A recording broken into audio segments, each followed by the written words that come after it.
Molson Canadian Sunday Night Classics on Leafs TV. It's a Canadian game. Brought to you by Molson Canadian. It's April 14th, 1966, and the Montreal Canadiens will carry a 3-0 series lead into Game 4 at Maple Leaf Gardens in the Stanley Cup semifinals. You're watching Molson Canadian Sunday Night Classics on Leafs TV. The Habs are led by future Hall of Famers Jean Béliveau and Jacques Lemaire, as well as 19-year-old Yvon Cournoyer. The Leafs have former Red Wing rearguard Marcel Pronovo, Bob Pulford, and Red Kelly heading to the Hall of Fame. Hello once again, everyone. I'm Joe Bowen, and welcome to another edition of Sunday Night Classics here on Leafs TV. The Montreal Canadiens went through the 70-game regular season, losing just 21 times to amass 90 points overall, while the Leafs finished third in 1966 with 79 points, setting up this first-round matchup between these two arch-rivals. This is the 7th time in the last 9 seasons that these two teams have locked horns in the playoffs. The Canadiens' power play has been terrific. They've scored on 7 of 15 power play opportunities. The Leafs, meanwhile, have just 2 with the man advantage. The Leafs face elimination tonight at home at Maple Leaf Gardens. The chancellors of the Chill Chalets tonight are Lorne Gump Worsley for the Canadiens and the China Wall Johnny Bower for the Maple Leafs. Because it's April 14th, 1966. Leafs and Canadiens in the Stanley Cup semifinals. You're watching Molson Canadian Sunday Night Classics on Leafs TV. The Canadiens have 6 players who scored better than 20 goals this season, by Bobby Rousseau with 30, Jean Béliveau with 29, and Gilles Tremblay with 27. The Leafs had 4 over the 20 mark, with Frank Mahovlich scoring 32, Bob Pulford 28, and Eddie Schacht with 26. Kent Douglas was born in Cobalt, Ontario, but grew up in Rouyn-Noranda, a hockey hotbed, to play junior hockey then with the Kitchener Rangers in the mid-50s. Acquired by the Leafs for 5 players in June of 1962, Douglas made the Leafs that year and won the Calder Trophy in his rookie season. He would be a part of the Leaf Defense Corps for 5 years, winning 3 Stanley Cups in that time. He finished his career with Oakland and then Detroit. And Kent Douglas joins us here today as we enjoy Sunday Night Classics on Leafs TV. And I guess about this time, you guys are getting awful sick and tired of the Blue Blanc Rouge playing you guys in the playoffs. 7 of 9 years, and of course, you're into what, I guess your 3rd season here in Toronto right now? Mm-hmm. Were they a little overbearing, or you had to have an awful hatred going? Well, we weren't exactly on speaking terms with most of the players. Not that there was a language barrier, but the language that we were using, I don't think we could have on TV. It's international. Oh, I see. It's an international language understood by everyone. Pretty well. It really was in those days, because there were 6 teams, you played each other so often, there was very little movement between teams. A lot of players finished their careers with the same organizations, right. And so there really was a lot of animosity between each team. There certainly was, and we managed to keep it big time with Montreal, because they had won more Stanley Cups than the Leafs, and we just wanted to even things out, that's all. Kent, this team, Montreal, is a very talented group, and they could play the game just about any way you wanted to play it. Right, they had some very skilled players, and they also had a couple other fellows there could go with the Dukes there pretty well. And handle themselves. This series, you're down 3-0. This is a kind of a rebuilding part of the Leaf organization. The 67 team would go on to a Stanley Cup win, but the 66 team is a team that's in a little bit of transition, I guess, and you're down 3-0 in a very tough series. It is, and we're sort of not in very good shape as far as injuries were concerned at the time, and of course, you can't give up goals and expect to win against Montreal. You had to go out there and play well and try to keep them off the score sheet. Now, I mentioned their power play. They've got some real talented guys, and Cournoyer is a 19-year-old rookie who is on the end of the bench and doesn't get the tap from Toe Blake literally until the Canadiens are on the power play. Well, in the old days, 19-year-olds weren't playing in the National Hockey League. I know I was 26 when I got here, but most of the players would be like 22, 23. So at 19, Cournoyer was a very young player, and he was learning his skills and how to play Montreal hockey. And being brought along rather slowly. Right. And the situation then, you've got people like Beliveau and Lemaire and people like that who really are kind of guiding this young man along to stardom. Well, they would, and when playing on the power play, I know I played on the power play when I came to Toronto, and it requires some patience, and forwards probably more so than defense, but Cournoyer was a great skater, and he could shoot the puck, so if he was flying down the wing, you know where it was going. Now, game 4, does Punch Imlach tell you guys to be a little more aggressive? What's the watchword in the dressing room heading out before the first period? I don't think you need to tell the players on either team to be aggressive. I think that was the style that we played at that time, and we wanted to win and at least win a couple of games and you know, probably, well, we really wanted to beat them. We liked beating Montreal, and there was no reason not to think we could. All right, well, we're going to take Kent Douglas back a few years to April 14th, 1966. Leafs have their backs against the wall. It's game 4, and they're down 3-0 to the Montreal Canadiens in the Stanley Cup semifinals, because you're watching Molson Canadian Sunday Night Classics on Leafs TV. Arts goal. The referee drops the puck, and play has started in the first period. Larry Hillman knocked it right to Harris. Harris and Hillman bumped together, and it goes to Marcel Pronovost. Cleared it out. Harris had it hit his skate. Pulford up the center ice with Kelly. Shot it in. Kelly goes to the corner, centered it, and it's deflected behind the goal. Ellis is knocked down. Hillman and Beliveau bump together. Marcel Pronovost at center ice. A long shot deflects into the corner. J.C. Tremblay shot it over to Jill Tremblay. Jill Tremblay up for Beliveau down the ice. Bauer lets it go, and that's icing. All ready to go. The puck is dropped back to Ellis. He took his shot. Worsley kicked it out. Jill Tremblay is jammed along the boards, but Jean Beliveau brings it back to center ice. Up to the Leaf line, went right through the defense, but then lost possession to Pulford. Ahead to Kelly, off his skate to J.C. Tremblay. Up to Beliveau to Russo, who was bumped by Marcel Pronovost and knocked down. Bauer touches it. Hillman to Ellis behind him. Ron Ellis again with it. Beliveau tried to take it away from him. Ellis is checked. Bauer out of the net to Marcel Pronovost. Marcel Pronovost behind the goal. A pass for Pulford too far. The Canadiens keeping the Leafs in their own end. Pronovost up to Kelly. Red Kelly hit Beliveau, and Beliveau to his own blue line. Passes one to the left side to Jill Tremblay. He shoots the puck into the Leaf zone. Larry Hillman. A pass over to Armstrong. Armstrong coming up the center, back to Pulford with Kelly over the line. Pulford just failed to go through the defense, and it's back for the Canadiens. J.C. Tremblay over to Duff. Duff checked by Armstrong. Duff then shot it right to Marcel Pronovost, gives it to Frank Mahavlich. Mahavlich down the left side, over the line, right into J.C. Tremblay. Digs it out, and it goes all the way back out over the blue line. Duff checked Marcel Pronovost, didn't see the puck, gets a hold of it into the Leaf zone, and it's Keon back for it. Keon Armstrong at his own blue line of center with Mahavlich over the line. There's the shot, and it is offside at the blue line. Face off outside the Montreal blue line. Ballone facing off with Stemkowski, who gets the draw. Backhand, gets it again. Trying to go around Harris. He's grabbed. There's going to be a penalty here to the Montreal Canadiens. Kurtenbach tried to center it. They hold it there, and play is called.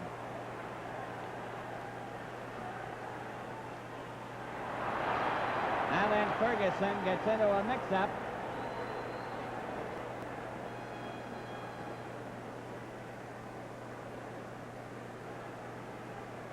Kurtenbach and Harris. Ballone and Shack.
Hello, Canada and hockey fans in the United States. Bill Hewitt here at Maple Leaf Gardens, and we have played 4 minutes and 46 seconds of the first period. There's no score between the Montreal Canadiens and the Toronto Maple Leafs, and they're playing 3 aside after Donnybrook, which involved Ferguson, LaRose, and Harris of Montreal, Shack, Kurtenbach, Stamkowski of the Toronto Maple Leafs, and they were assessed a total of 122 minutes in penalties, getting double majors and misconducts for their fracas here in this first period, and it erupted at the 3:37 mark.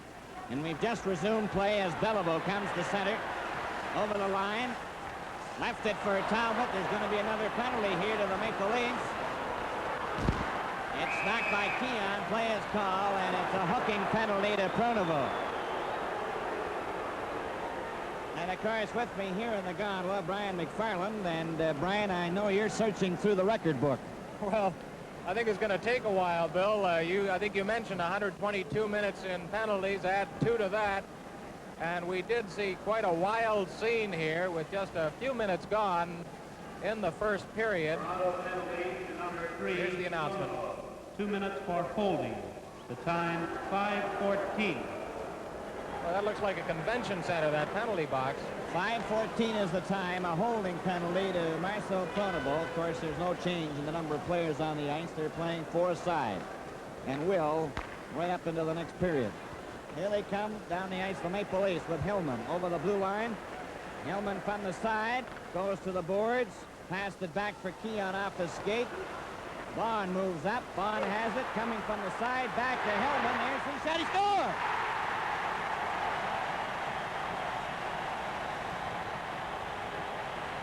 Here it is on the playback. Now watch Bond race in from the point and make a fine play in the corner, getting the puck over to Hillmän and a good low shot.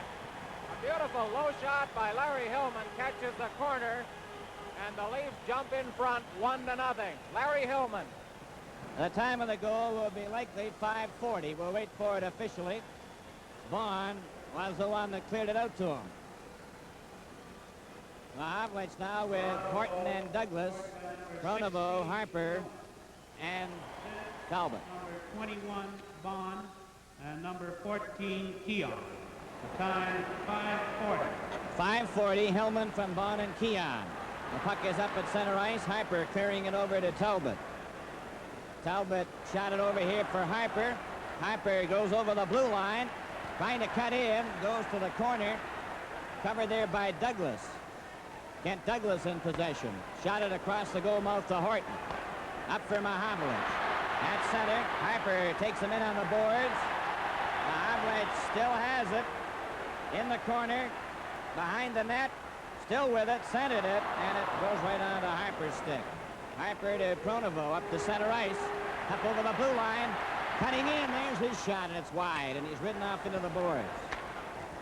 Mahavlich picks it up. Coming out over his own blue line, a pass to Horton. Horton takes his shot, Worsley stopped it, Mahavlich the rebound, and Worsley stopped that. Back for Pronovo, up the center ice, he's checked, Mahavlich to Horton. Tim Horton coming out of his own zone. Up the center. A long shot. Worsley stopped it, and Talbot goes back for it. Teams playing 4 aside. 1-0 for the Maple Leafs. Talbot the center ice. Over the line. Closing in with Gilles Tremblay. Passed it back to Harper. Here gets Harper's shot away, and it hit Bond. Back to Harper again. Over to Gilles Tremblay to Talbot. Talbot waits to Harper. Harper gets set. Takes a shot, and it's right at Ellis's skate. Ellis to Bond. Back for Ellis, and it was behind him. He shot it back into the Leaf zone to Douglas. Over to Bond. Up for Ellis. Off his stick. Gilles Tremblay to Harper. Harper, a pass over for J.C. Tremblay, and Bond breaks it up. Bob Bond behind the Maple Leaf goal, a pass to Ellis on the right side. Over here to Hillmän. Hillmän to center. Way offside behind Ellis. Bill, I've been checking the record book here, and the most penalties for both teams in one period in Stanley Cup play, 16, between Toronto and Montreal, March 26, 1964. A total of 46 minutes in one period for both clubs, and we're well beyond that already at this stage. Well, the bubble has burst as far as the penalties in a period are concerned, and this period isn't over yet. They've only played 8 minutes and 10 seconds, and it's 1-0 for the Maple Leafs. Bob Bond with Pulford, who takes the pass, going up the center, over the blue line. Centered it. Off the boards, Hillmän poked it to Pulford, back to Hillmän. Back to Bond. Bond took his shot, deflected. Hillmän moves up again. Back to Pulford, back to Hillmän. Hillmän trying to get in front with a shot, and Harper had broken his stick. Got a piece of him. It's cleared down the ice, and Bond goes back for it. Off the boards to Hillmän. Hillmän at center. Over the line with Pulford. Took his shot, and it hit J.C. Tremblay. Backstrom takes his pass. The two of them go down together. One man back. Backstrom shoots. Bauer made the save, and now here's a chance for Pulford and Horton. One man back. Over the line. Pulford closing in. There's the backhand high. Now it's a chance for Russo. Russo and Talbot, one man back. Russo closing in. Right behind Talbot. Pulford goes the other way as they go from end to end. Russo got back to check him. Russo to Talbot. Over the blue line. Talbot waits. Back for J.C. Tremblay. Over to Russo. Russo is checked by Boyer. Boyer down the right wing. One man back. Boyer trying to cut in. Goes wide of the net as he was taken out of the play by J.C. Tremblay. Russo coming back. Gets right through the defense, and he's hooked and dumped by Douglas. And there's going to be a penalty to number 19, Kent Douglas, for hooking after a brilliant play by Bobby Russo. Russo turned on the change of pace there and almost zipped right through, and Douglas really had no alternative but to stop him as best he could, and took a penalty as a result of his efforts. And as Brian mentioned, it's like Grand Central Station in the penalty box. From the face-off, it's Hillmän behind the net. Hillmän coming out now over the blue line with Keon and Bond. Shot it into the Canadian zone. It goes behind the net. Worsley gives it to Talbot. 1-0 for the Maple Leafs. The pass to Jill Tremblay to Terry Harper. Up at center. Over the blue line. Shot it wide of the Leaf goal. Cleared back to Jill Tremblay, and his shot is wide. Bob Bond goes behind the Leaf goal. A pass to Hillmän. Larry Hillmän back to Bond. To Keon, and it was deflected down the ice by Jill Tremblay, and so it won't be called for icing. Harper back for it to hold it there with Keon, and we'll have a face-off.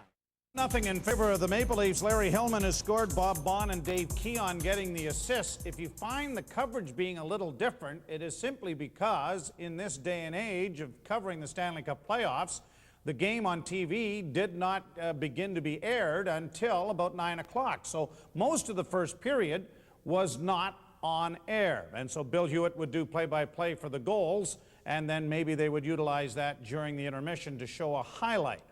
Well, he didn't do much in the blow-by-blow. He didn't make you think he was Don Dumphy during that fight, Kent Douglas. But this was a part where really kind of strange because there is no commentary. It just went on and on and on. And Peter Stemkowski later was quoted as saying that he had never tangled with anyone like John Ferguson, but he thought he might take boxing lessons in the off-season. His arms were getting pretty tired. I think there was a lot of people out there with tired arms. There was some pretty good scrappers on the ice at the time. So if you're going to have a fight going, they pretty well had the proper people out there. There was... Wait a minute, you weren't out there. Well, I know, but I was just sort of a pussycat, you know. I wouldn't do things like that. But yeah, Davey Keon on our team and J.C. Tremblay on the Montreal team were about the only ones that are not official fighters. But the best scrappers, Kurtenbach and Harris, or Ferguson, Shacky was out there, so we were well represented. Stemkowski was out there, the Polish prince. But There was some 2-on-1s. It was almost like a basketball game there for a while. Yeah. And it's difficult for any of the officials to get it under control. In this day and age, they shunt people to the penalty box fairly quickly, but this sign sort of went on and on and on, and led to a lot of records as far as penalty minutes were concerned at the time. Oh, yes, but yeah, the fun part was they start to break up one fight, so they get that stopped. Next thing you know, there's another fight going on, and it might be, you know, two guys grab one and start beating on him a little bit, but some of them were one-on-ones, and like I say, Kurtenbach and Harris could throw them pretty good, and Fergie never asked many questions. He sort of come in swinging, and I know I had a few run-ins with him, but at this night I was unfortunate I wasn't on the ice. Yeah, but I bet a lot of people were chomping. You probably were chomping to get out there. And did not Imlach have his skates on? Well, eventually, the fight went on for long enough that Punch did put his skates on, and he was, I don't think he was in favor of what the referees were calling, or the referee was calling, the number of penalty minutes. So he was going to go out on the ice and see if he could interfere with that, too. Now, Scotty Bowman put his skates on to carry the cup around. It would have been interesting to see a coach skate out, argue a call with an official. Well, it might have been interesting. George did some strange things. That's only one of them, but anyway, yeah, it was a bit different. But the lack of voice being heard while the fight was going on is amazing. I mean, you got to see the entire fight. First period took, I think, an hour and a half to play, and it was different. It wasn't regular hockey out there. No. Now, you were involved in a number of these, and you talked about John Ferguson, and the best fight you ever saw, that maybe you weren't in. Well, the best fight I ever saw, well, I get to see them when you're not in them. But anyway. Yeah, you're a little preoccupied when you are in them, yeah, aren't you? Somebody else trying to get your attention. But Orland Kurtenbach and John Ferguson, or not John Ferguson, but Ted Harris got in a fight one night, and they're both about 6'4" and 200 pounds or heavier. I mean, in those days they were pretty big in comparison. But they stood there toe to toe for about 3 minutes, and there was a lot of shots being fired, and nobody was going down. So. Orland Kurtenbach was very good at this. This was an area, and he would go on to become the first captain of the Vancouver Canucks later on, and it was really because of his physical play like this. It certainly was. And Mr. Clean, who is Ted Harris, my ex-partner in Springfield, and that's what I used to call him because he had that short blonde haircut and real short. And he'd stand there with his arms folded, and that's what he looked like, Mr. Clean. But anyway, Teddy could fire him pretty good, so that was a really good matchup. I mean, if you were a fight promoter, you'd be looking for something like that. Well, it's been quite a first period going on at Maple Leaf Gardens. The Leafs have a 1-0 lead on a goal by Larry Hillmän, but the fight has certainly taken over full coverage of this game. And let's go back upstairs to the gondola at Maple Leaf Gardens, and here is Bill Hewitt. Referee is Art Scove, number 4. And from the draw, Kelly had a hold of it momentarily. Still after it. Harper has him covered. Kelly gets a hold of it, took a shot from the side of the net. A neat play by Red Kelly just failed to pay off. Kelly again trying to get out in front. Fights for it along the boards, and Harper finally gets it away from him. The backroom at center ice to Talbot. Over the line, offside. And the face-off comes outside the blue line. And we played 11 minutes and 2 seconds of the first period. At the end of the first period at Detroit, there's the score. Chicago 1, Detroit 1. Red Kelly gets a nice round of applause for some fine forechecking in the corner off to the right of Gump Worsley. Wild first period with 3 main bouts: Kurtenbach and Harris, Shack and LaRose, Ferguson and Stemkowski. On the face-off, it's to Hillmän over to Horton. Horton moving slowly, gets it ahead to Hillmän. Hillmän at center ice to Mahavlich at the Montreal blue line. Back to Horton. Horton trying to go around Talbot, let his shot go. Worsley covered the short side. John Guy Talbot, number 17. Tower of strength on the Montreal defense. Coming up the center. Shot it in. It hit Hillmän on the side of the head. Back Mahavlich coming back. One man back. Down the ice goes Mahavlich. There's the shot, and it's wide. It came right in front of the net. Cronenbow Giving it to J.C. Tremblay, checked by Hillman. Back to Horton. Horton for Mahamlich. Back to Horton. Horton let his shot go. It came right in front of the net. J.C. Tremblay picking it up to Talbot. Over to Provo, one man back, going in with J.C. Tremblay, back to Provo. Oh, he shot it over top of the net from 10 feet in front of Bauer. Fulford comes back. Trying to go through the defense, and it's knocked all the way down the ice. Bond back for it. Bob Bond gets away from Russo. A pass to Pulford. Pulford lets his shot go, and that's going way up into the end blues. And we played 12 minutes, 24 seconds of the first period, 1-0 for the Maple Leafs. Brian? Well, the difficulty about playing 3 men up on each club is puck control and keeping possession, because once you lose it, you've got to scramble back. Mahavlich left for a rest there and let Montreal coast in 2-on-1, and that's the situation you'll often find with this few players on the ice. Brian, this is pretty spectacular hockey when you have just 4 men on the ice. That the team's getting a couple of extra chances when they have 2 men on 1. Of course, it's very tiring on the forwards. They really have to back check like crazy and avoid those breaks. Well, I think that's what's in the motive behind Art Skull giving the penalties. They'll be so tired, the rest of them, they won't want to fight anymore tonight.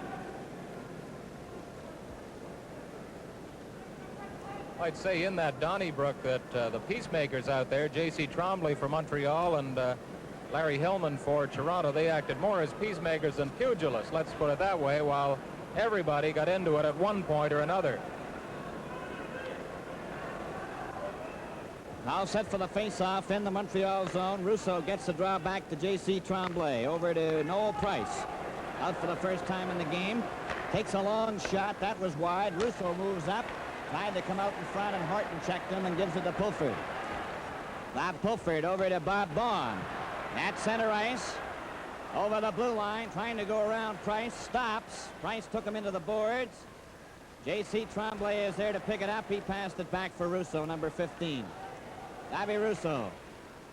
Ahead to J.C. Tremblay. Coming up the center. Turns around. Let it slide right to Bond. Bob Bond shot it over for Ellis, and it hopped over his stick as Pulford was leaving the ice. Russo back to J.C. Tremblay. Back to Russo. Over the line. Bobby Russo waits. Fakes a shot over to Price. His shot is deflected, and it goes up into the crowd.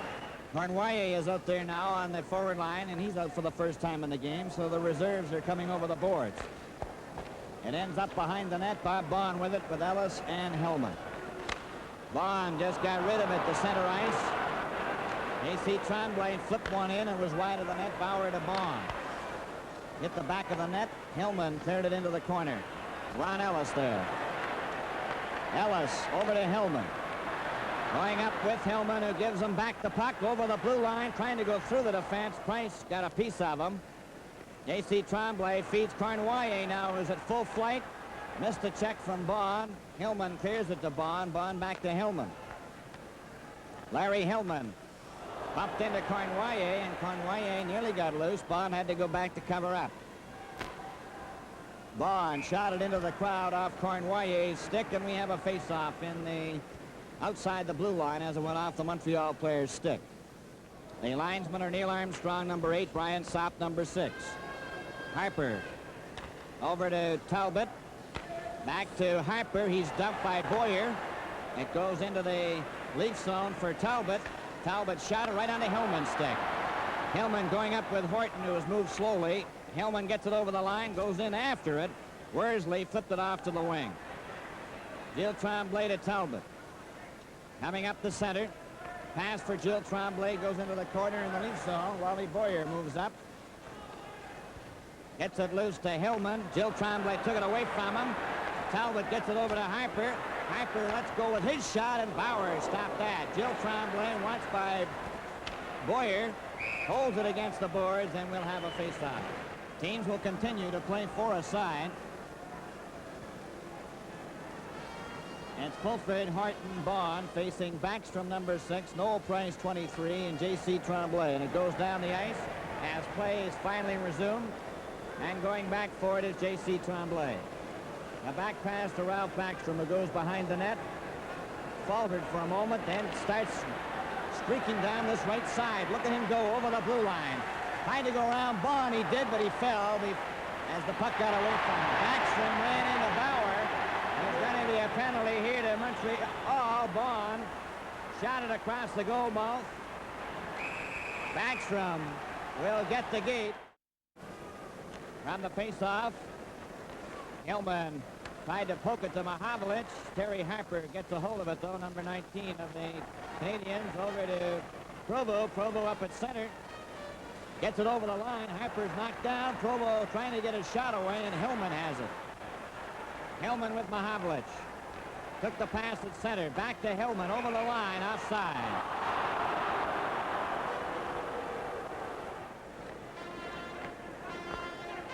From the faceoff, Keon into the Canadian zone, and Gilles Tremblay in possession.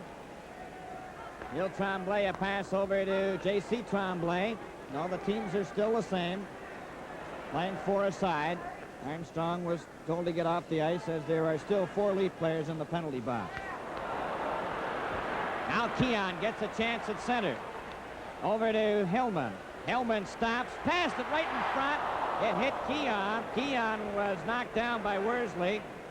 A.C. Tremblay over to Gilles Tremblay over the line, took his shot, and Bauer stopped it. Tim Horton comes back. A long pass for Keon. Over the line. It's broken up by J.C. Tremblay. Tremblay goes over the blue line, covered by Horton. They both go down, and Bob Bond has it. To Keon. Back to Bond. Bond up at center with Keon over the line, and Keon didn't move fast enough. Here's Russo coming back. One man back. Over the line for Russo. A backhand. Oh, and Bauer got his toe on it. Bob Bond just shot the puck out over the blue line to center ice. It's knocked right back in by Montreal. There's a shot by Russo right on. Bauer stopped it. Russo had it handed to him, and he nearly found the open corner.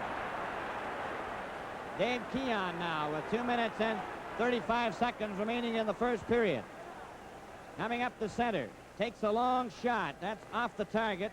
Worsley tipped it, and Talbot brings it back. Konovo, Kelly, and Bond on the out there now for the Maple Leafs. Coming over the line. Here's the chance for Russo. Backstrom is on the ice.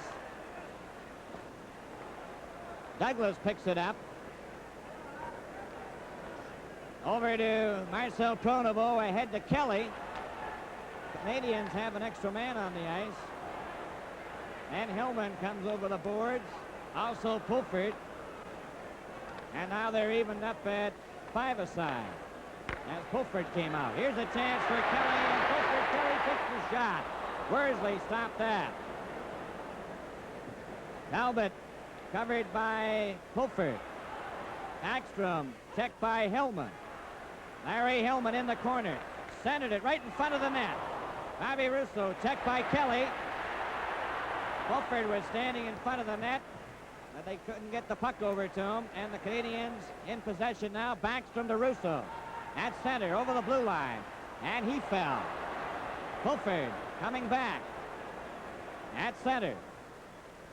Over the line by Harper, but Worsley was there to knock it off the glass. Harper comes back. A pass for Gilles Tremblay, intercepted by Hillman. Gilles Tremblay, though, gets that puck into the Leaf zone. Still has it. And Pulford gets back to check him with less than a minute to go in the first period as the fans in Maple Lif Gardens let out a hoot as they've been watching this period for an hour and 5 minutes. Here's Provo over the blue line. Trying to cut in. Right in that goal. He shoots. Oh, and Bauer made the save from point-blank range. A great play by Claude Provo. Hamlin comes back.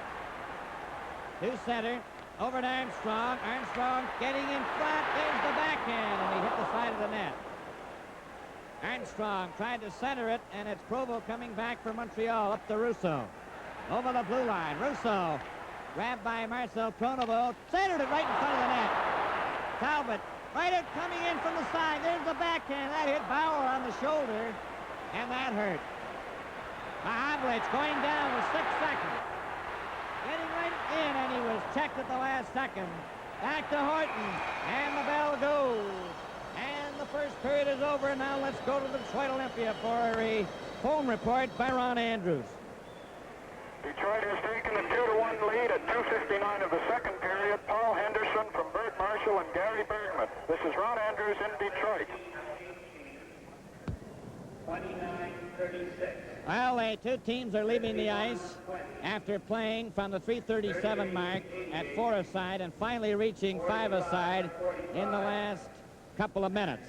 But still, the arguments are going on as to who has a delayed penalty and who hasn't. However, one goal was scored, that by Hillmän from Bond and Keon at 5:40.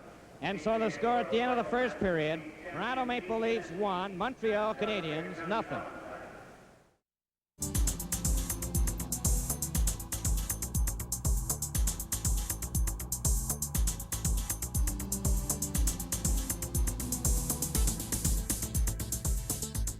End of the first period, the Leafs lead 1-0. Rod Gilbert and Ron Stewart, two observers not in the Stanley Cup playoffs, are standing by for their observations with Ward Cornell. I'm Ron Stewart of the Boston Bruins, and I predict that the second period will be shorter than the first. I'm Rod Gilbert, and I predict Montreal is going to win by a score of 4-2. And I'm Ward Cornell. Good evening, everyone, and welcome to the fourth game of the semifinal series between the Montreal Canadiens and the Toronto Maple Leafs. I very nearly said welcome to the late show. We don't have any videotape highlights for you because, of course, only 3 minutes went by in the first period and when the melee broke out between 6 Canadians, and then there were other penalties, and by the end of the period, of course, the scorer sheet looked like the telephone book. However, we do have Ron Stewart, Rod Gilbert here to talk about the period, and what did you feel were the highlights of it, Ron? Well, I thought it was, up until the fight started, that it was a very open game, and after the fight started, it has a tendency, when it has the 3-on-3 hockey, that it seems to slow a game up. But in this case, it didn't, and it was going back and forth the whole time until Hillmän scored his goal, and I thought Bobby Bond made a particularly good play on the goal. Mm-hmm. Ron? Well, I felt that Toronto had the advantage of that period during the time that they were playing 3 against 3. And I noticed that Tim Horton had a very good chance of scoring during that period of time. Claude Provo also had a very good chance there, nicely set up and shot it over top of the net. Yes, he did. Now, could you chaps explain or attempt an explanation of what the argument was about on the penalty at the end there? Ron? The delay, you mean? Yes. Well, Rod and I were talking about it in the seats then. The only thing that we could come up to is that the double 5-minute penalties had expired because of, I believe it was about 4:37 of the period, and which made them up at 14:37. And the delay was, there was 2 minor penalties in the meantime, but still, 2 men should have got out of the box because the penalty time was up. Now then, towards the end of the period when Pronovo got his penalty for the Leafs, does he have to then wait his turn in the penalty box for his penalty to come up before it can start counting his 2 minutes? I believe so, Art. I think the 2 majors have to finish before his start. And I think that's what happened in this case. Mm-hmm.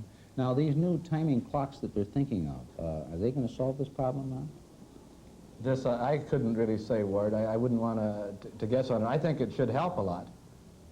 But other than that, I don't really know. It does get confusing after you get more than 6 players in the penalty box, and you have the captains of both teams complaining, the coach complaining, every other player complaining. It doesn't give anyone a chance really to think out there. But as far as the new clocks go, they should help. They should help a bit. Rod, I also noticed that, as everyone else did, that Coach Imlach put on his skates. Now, if a coach puts on his skates and goes out on the ice, is that still against, would he still be penalized, or is there something magic with having skates on? Geez, I don't know. Well, that's new to me, Ward. I think he would still be subject to the penalty, I would think. Yes, I believe so. Now then, in the fight, and I know neither one of you gentlemen get into fights, But why do they go for the sweaters, Ron? Well, once you get the sweater over someone's head, he can't see and his arms are tied up, and if you're swinging, you're fair game. Mm-hmm. But I mean, do you try to get the sweater in order to have an offensive advantage in the fight, or really just to stop the fight? Actually, I think it's to get an edge on it, but I found out if the sweater's off you, it's much easier to swing at the other fellow. It's better for it to come right off than to stay right at your head. You notice that Ferguson, as soon as his went over his head, he took it right off. Mm-hmm. Well, Rod, while we have some time here, because we don't have the videotape highlights, I'd like to know about your operation and how it's coming along and how your progress is. Geez, things have been going a lot better than they ever expected, Ward. I went to New York for other x-rays and other exams, and everything is going very good, and I'm looking forward to skate in September. I have to meet the doctor in August, and he'll tell me whether I should start to exercise in that. But just to tell you that I feel really good. I feel a lot better than my I can do so much for what I think I can do. You know, I feel real good, and yet the restrictions are. What are the restrictions? Can you play golf, for example? No, that's forbidden. I can't play golf. I can't do any violent exercises at all. Mm-hmm. What, can you swim at all, or do you still, again, have to be careful when you do? No, I can't swim Can't swim at all, eh? So it's just a summer of sort of sitting in the hammock and reading, eh, and getting ready for the fall. That's about it. Well, thank you, Ron. Thank you, Rod. And, of course, you'll be back in the next intermission. Well, today, here in Toronto, there was a very special sports luncheon. The Radio and Television Executives Club held their dinner this afternoon at noon hour, and the winner of the Foster Hewitt Award for Excellence in Sports Broadcasting was presented to René Lecavalier, the voice of hockey for the CBC French Language Network. The award was initiated by McLaren Advertising in recognition of Foster Hewitt's selection last year by the Canadian Broadcast Executive Society as Broadcaster of the Year. Nominations were received from radio and television stations, advertising agencies, and the network from all across Canada. Because of the variety of entries, the judges placed the nominations in one of three categories: individuals, program concepts, station and network programming. They picked a winner from each category, and they unanimously selected René Lecavalier. For the past 15 years, René has been one of the best known and best appreciated sports broadcasters of both networks of the Canadian Broadcasting Corporation.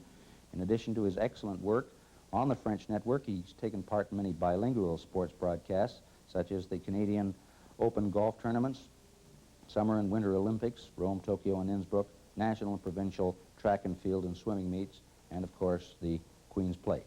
And Foster Hewitt, of course, was there to make presentation today. This is the award that was presented today, and here's the man who received it, René Lecavalier. René, I'm sure we were just as thrilled as you were that you got it.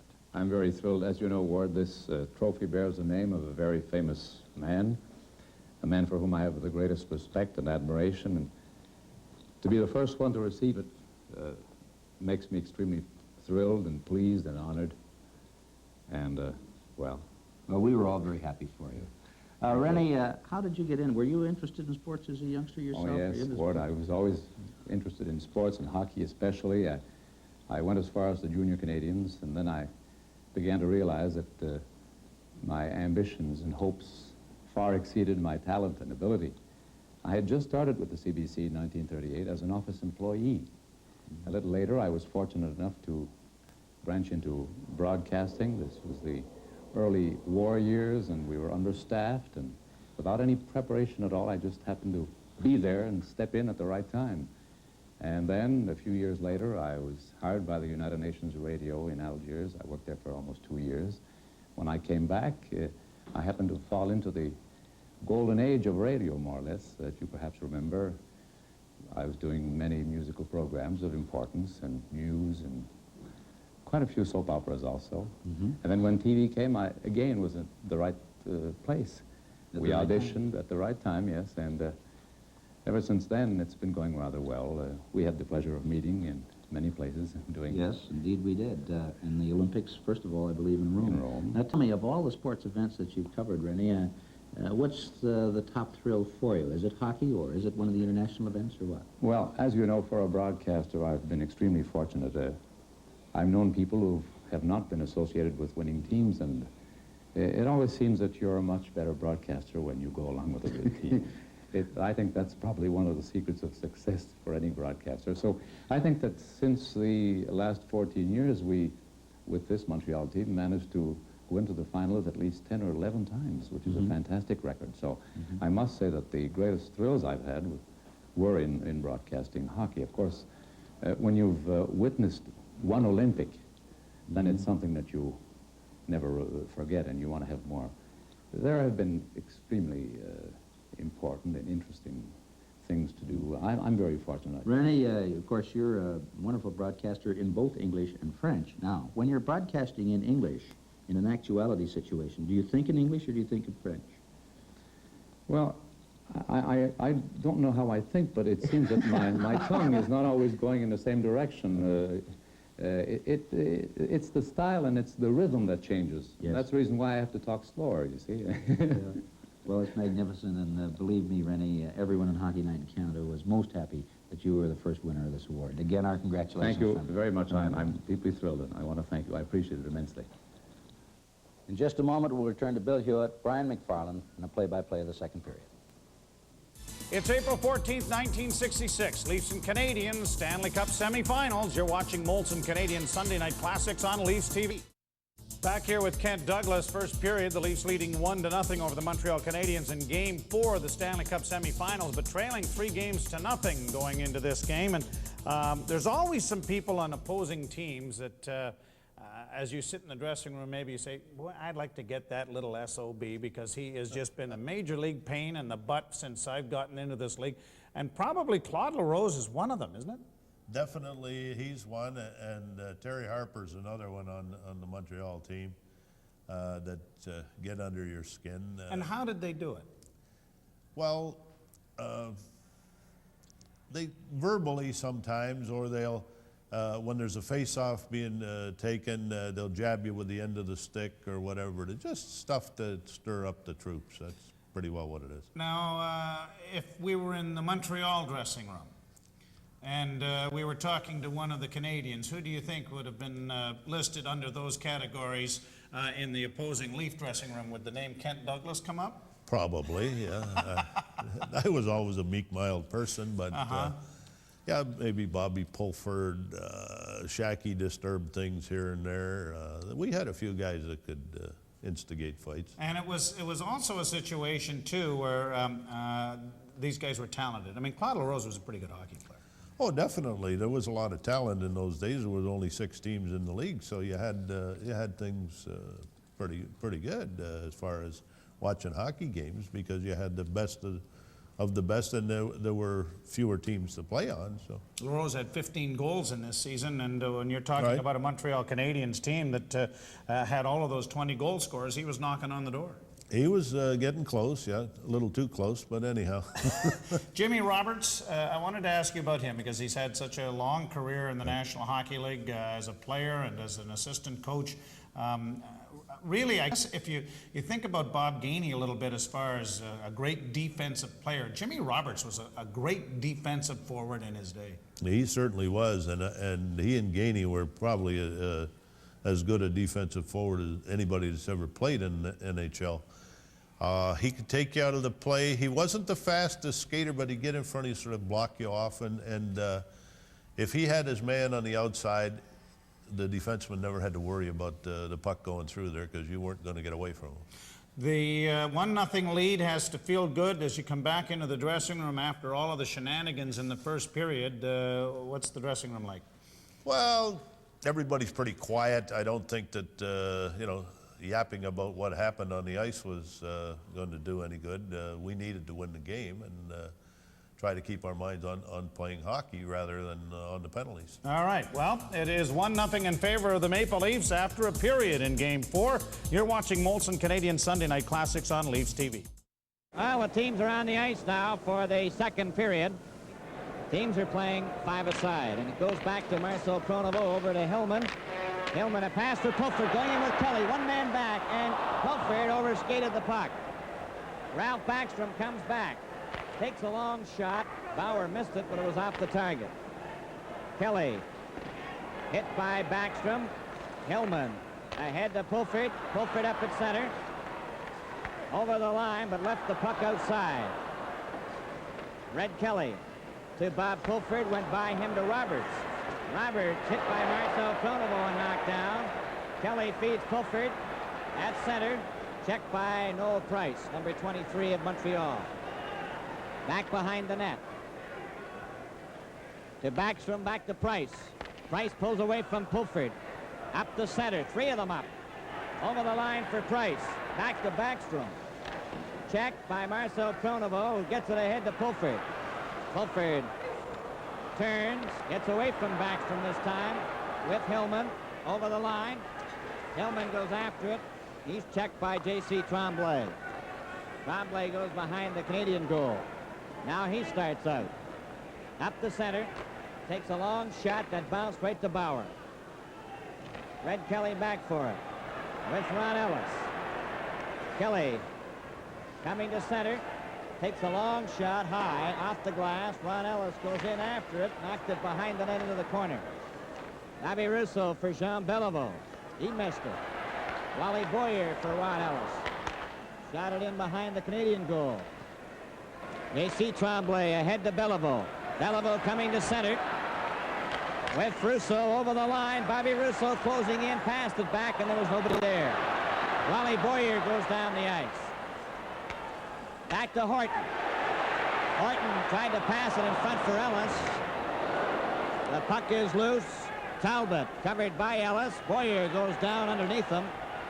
And it's J.C. Tremblay. Up to Russo. Off his stick. Back to J.C. Tremblay, to Talbot. To Beliveau. Down Beliveau, back to J.C. Tremblay. Ahead for Russo, too far. Boyer knocked it out over the blue line to center ice. Talbot. A pass to Beliveau. In over the blue line. Back to Russo, over to Talbot. There's the shot. Bauer stopped it. Douglas cleared it out over the blue line to center. Harper just cleared it in over the blue line, and it's Wally Boyer back for it. Boyer getting it out to center ice to Ron Ellis. Over the blue line. Ron Ellis trying to center it. Did. Boyer went by the net. Then he gets it in front of the goal, but they couldn't get a shot. Cleared down the ice by Montreal. Claude Provo clearing it over the red line. Horton will touch it. And we've played 3 minutes and 7 seconds of the second period. Toronto Maple Leafs 1, Montreal Canadiens nothing.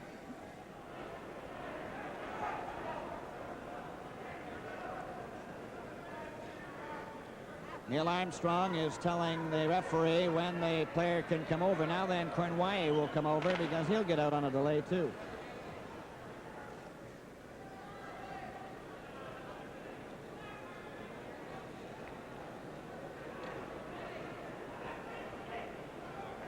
All set to go, and from the face-off, the puck is dropped. Montreal get it out to center ice, down over the Leaf line, and it's Marcel Pronovo going back behind the net. To Hillman, number 16. He starts up. Pass for Kelly, went down the length of the ice. He was offside anyway. Worsley had to touch it. Talbot over to Provo. Provo coming up to center. He's over the line with Jill Tremblay. They bump, and there's Selby out on the ice, so the Leafs are back at full strength. A pass for Britt Selby goes into the corner. Selby is given a jolt by Harper.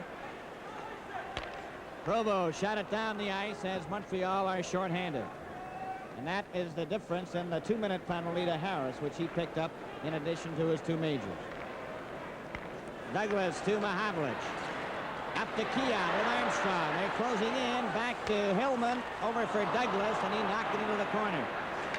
Keon cleared it behind the Canadian goal. J.C. Tremblay goes to the boards and holds it there for a face.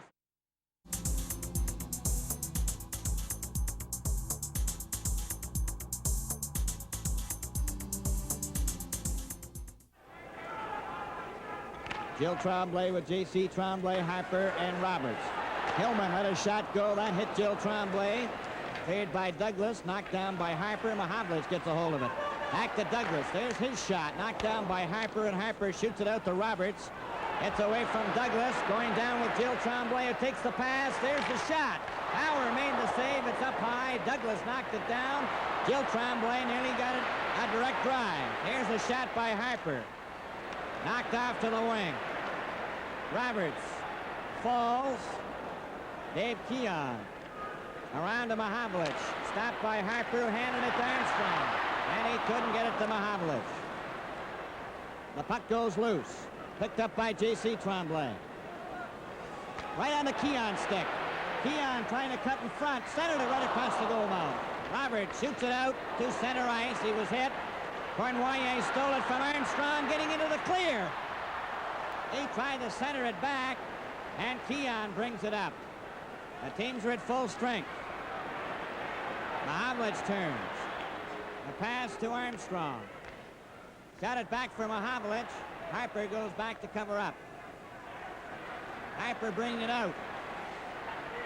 To center. Shack ran into Harper. Played over on the left side for Kurtenbach, who's on the ice. Boyer gets a hold of it.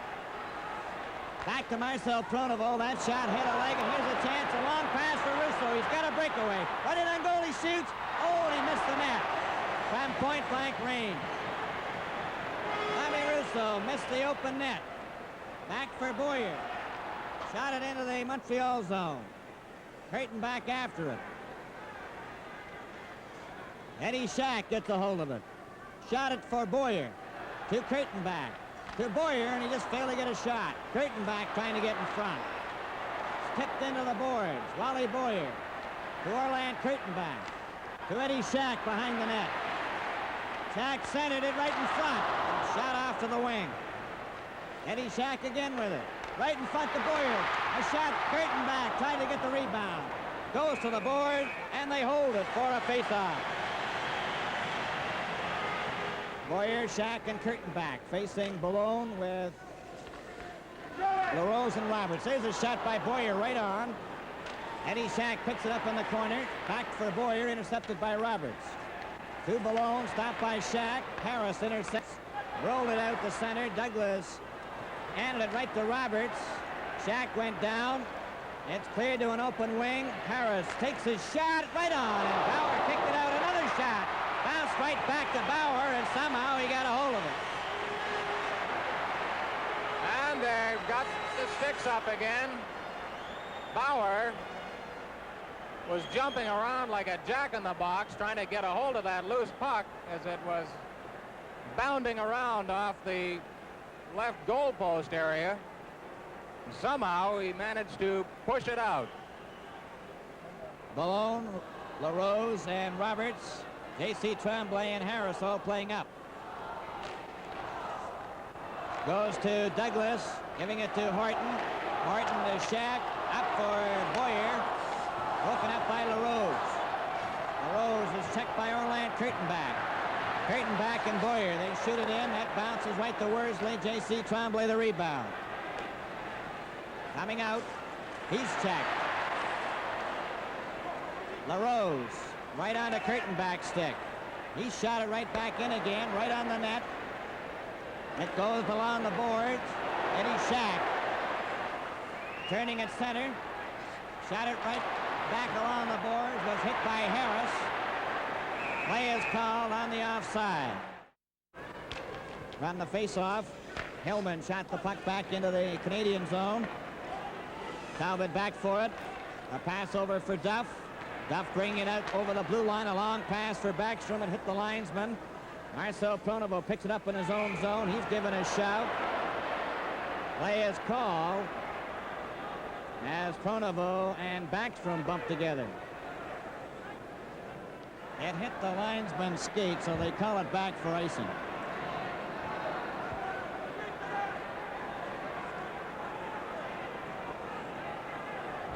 Face-off is in the Montreal zone to the left. The Leafs play every man up. 1-0 the score in favor of the Toronto Maple Leafs. Back to Hillmän. He shot it wide. On a deflection by Harper, who gets it out to center ice. Marcel Pronovo for George Armstrong on the right wing. Failed to get it over the line. Clyde Provo brings it back for Montreal. He gets in over the blue line, a pass to Ralph Backstrom. The backhand, and Bauer got a piece of that shot. George Armstrong up for Keon, too far. Harper touched it. Keon and Armstrong off the skate. Got back to center. Hillmän shot it right back in the Montreal zone. Harry Harper to Clyde Provo. Back for Ralph Backstrom. Armstrong intercepts to Mahavlich right in front of the net. Keon slapped it there. Mahavlich is given a shove before he can get a shot. Picked up. Carrying it up for Backstrom. Backstrom is spun around by Marcel Pronovo. Hillmän goes back. There's going to be a penalty here to Marcel Pronovo for hooking. Comes at 9:25. A hooking penalty to number 3, Marcel Pronovo. First penalty of the second period. And it's Beliveau, Cournoyer, Gilles Tremblay, Bobby Rousseau, and J.C. Tremblay. And for the Maple Leafs, Horton, Boyer, Hillmän, and Kurtenbach. J.C. Tremblay keeps the puck in for Montreal over to Rousseau. Right in front of the net. Gilles Tremblay shoots. He scores. Number 21. Gilles Tremblay, number 21, makes no mistake as he gets that puck right in front of Johnny Bauer. You'll see it on the playback now. The puck goes over to Rousseau here in a fine pass. Number 21, Tremblay has it right in the net for a goal. The game is tied 1-1.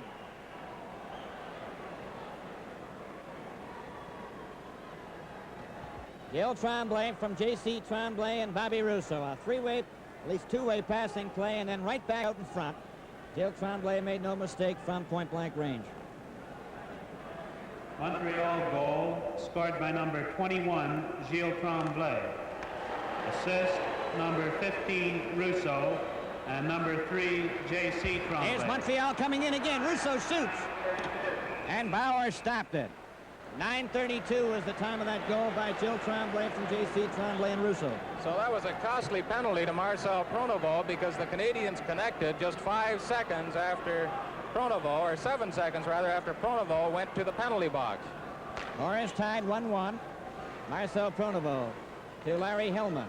Up to Ron Ellis. For Pulford, broken up by Rousseau, then Pulford took it away from him.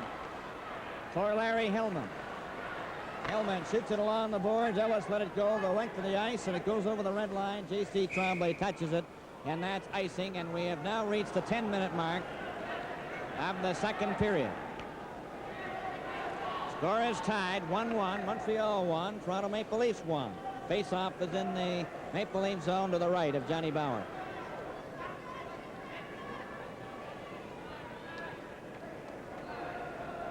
Beliveau, Gilles Tremblay, and Rousseau playing up with J.C. Tremblay and Harris. On the face-off, Beliveau trying to dig it out. He did, couldn't get his shot. Bob Pulford into Red Kelly, coming up the center. Shot it over the line into the Montreal zone, and J.C. Tremblay is back for it. A pass for Gilles Tremblay. Up for Rousseau. It went by him. Bauer lets it go. Marcel Pronovo touches it. That's icing. Called against Montreal. On the face-off, Beliveau over to Rousseau, and he was hit by Marcel Pronovo. He gets right up on his skates again, though, and then Kelly gets away from him. Coming up with Pulford and Ellis. Right back to Pulford. There's the shot. Ellis went on top of Worsley. Played back up to Beliveau at center. Offside. He took it over the red line from inside the blue line. 9 minutes and 16 seconds remaining in the second period. A 1-1 tie. Keon, Armstrong, and Mahavlich, Horton, and Douglas. Backstrom, Duff, and Pronovo, at least Provo, for the Montreal Canadiens, number 14, along with Jungie Talbot and Terry Harper. Backstrom fell. Armstrong up at center with Mahavlich, who was checked. He gets the puck into the Canadian zone, and it's Talbot in the corner.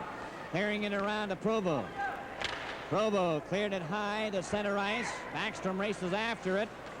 Horton feeds Mahavlich, who gives it to Keon. Back to Armstrong over the line. Armstrong took the shot and hit Talbot's glove. Mahavlich tried to center it. Talbot comes up with it. Cleared it around to Provo.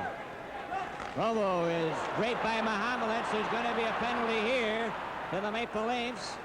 Mahavlich just swarmed all over Provo. Duff gets it over the line. Trapped by the Maple Leafs, and Mahavlich will get the gate for using his elbow. Gilles Tremblay, another of the maybe unheralded Montreal Canadiens that are part of the foot soldiers that make this team so good, has scored his first of the playoffs from Bobby Rousseau and J.C. Tremblay to tie the game at ones. We're with Kent Douglas, the Leaf defenseman in this era and a former Calder Trophy winner. And I'm sure in the era that we're looking at, Captain Video hadn't even arrived on the scene yet. So there wasn't much sitting down with an opportunity to dissect your own play.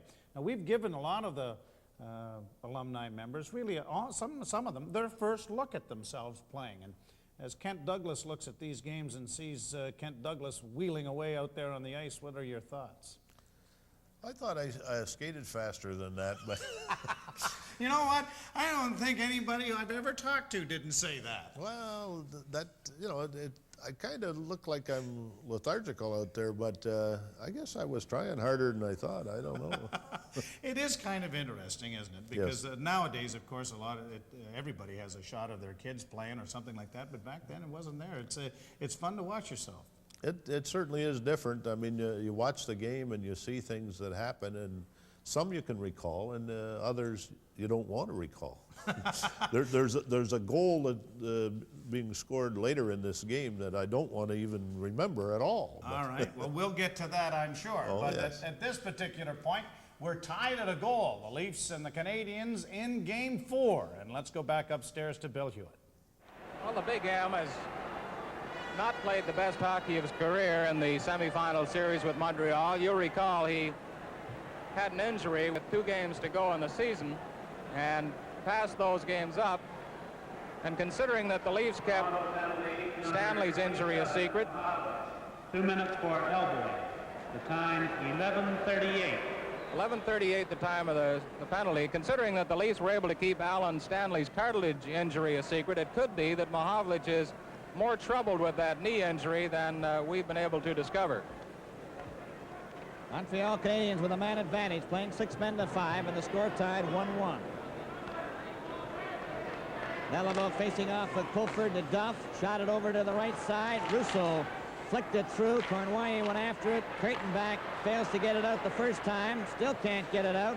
Rousseau is bumped by Pulford, and Creightonback goes down the ice. One man back. Creightonback shoots it, and Worsley stopped it. Dick Duff back now for the Montreal Canadiens. A pass to Rousseau. Back to J.C. Tremblay. Up over the blue line. A pass to Duff. He gets over the line, getting in front, and Hillmän just got a piece of it with his skate. Bob Pulford comes back now for the Leafs with Creightonback. Over the line for Pulford, closing in with a shot. Oh, and Worsley just got his toe on it. Creightonback turning at center, over the blue line. Being watched. Knocked it behind the net, and Cornwallis has it. Cornwallis to Rousseau. Rousseau starting up slowly. Up to his own blue line to center with Beliveau, who took the pass over the line. Beliveau centered it. Keon is there and shoots it down the ice. Back forward is J.C. Tremblay as the teams change. J.C. Tremblay feeds it ahead to Cornwallis, who was skated off by Armstrong. Hillmän lifts a high one down the ice. Worsley out of the net to catch it. Now it's J.C. Tremblay. A pass to Beliveau, stopped by Keon, who knocked it down the ice. Now here comes Bobby Rousseau. Up the center ice. A pass over the line for Cornwallis into the corner. Marcel Pronovo went to the boards. It goes loose. Gilles Tremblay right in front. He scores! Gilles Tremblay, number 21. Watch on the playback now as the Canadiens lead this rush, and Gilles Tremblay will take up a position right beside the Leaf net and jam away at it. Right now, he jams once, gets it in front, puts it behind Bauer, and the Canadiens have a 2-1 lead on some heads-up hockey by Gilles Tremblay. 2 goals by number 21, Gilles Tremblay, both scored with the Leafs shorthanded. Well, now let's go to the Detroit Olympia for a phone report by Ron Andrews. Southgate and Watson have scored 49 seconds apart in the early second period. It's 4-1 2-1 for Detroit Red Wings. This is Ron Andrews in Detroit. Number 15, Russo. The time, 13:28. 13:28 was the time of the goal, and it's 2-1. There's a shot by Backstrom that goes into the corner in the Leaf zone. Horton ahead for Ellis, too far. Talbot shot it right on a Horton stick, and now Duff has it with Backstrom. Duff couldn't go through. Horton had him covered, and it goes down the ice into the Canadian zone. Talbot, number 17, flipping it off the boards. Provo coming down the ice for Montreal at center. Takes a long shot. That bounce. Bauer stopped it. The rebound cleared off to the wing. Here's a chance for Duff, a shot. Bauer stopped that. It's in the corner. Douglas shot it around on the boards for Mahavlich. He's given a jolt by Provo, and he holds him there for a faceoff. On the faceoff, Douglas clears it around on the boards for Horton. He let it go. Ellis moved back. Got it behind the net to Douglas in the corner. Douglas ahead for Boyer and Mahavlich, and they can't get away. Now then Ellis tried his luck and overskated the puck. Douglas takes a backhand that's wide. Worsley to Harper. Harper covered by Boyer. It goes loose to Provo. Provo with Backstrom coming up the center. A long shot. Bauer stopped that. Backstrom leaves the ice. Douglas fails to get it out. Roberts takes his shot and hit the side of the net. Duff moves up with a drive. Douglas knocked it down with a skate. A pass to Wally Boyer. He's checked by Roberts, who gives it to Duff. His shot hit Douglas. Kent Douglas to Ron Ellis, and he missed it. Now then, play is called, and there's a penalty to Mahavlich for cross-checking. Provo. Mahavlich gets the gate for the Maple Leafs. Well, the Leafs are taking the penalties in this second period, and it's cost them already, and they continue to run at the Canadiens. Whether this strategy is wise or not is questionable. Number 27, Mahavlich. 2 minutes for cross-checking. The time, 15:22. 15:22 is the time of the cross-checking penalty to Mahavlich. Beliveau, Gilles Tremblay, Cornwallier, Rousseau, and J.C. Tremblay. Puck is dropped. It goes back to J.C. Tremblay to Gilles Tremblay, back to J.C. Tremblay. Coming up at center. Shot it over the line. Beliveau goes after it. Beliveau in the corner, trying to center it. Here's Cornwallier getting out in front, but couldn't shoot. Hillmän, covered by Beliveau.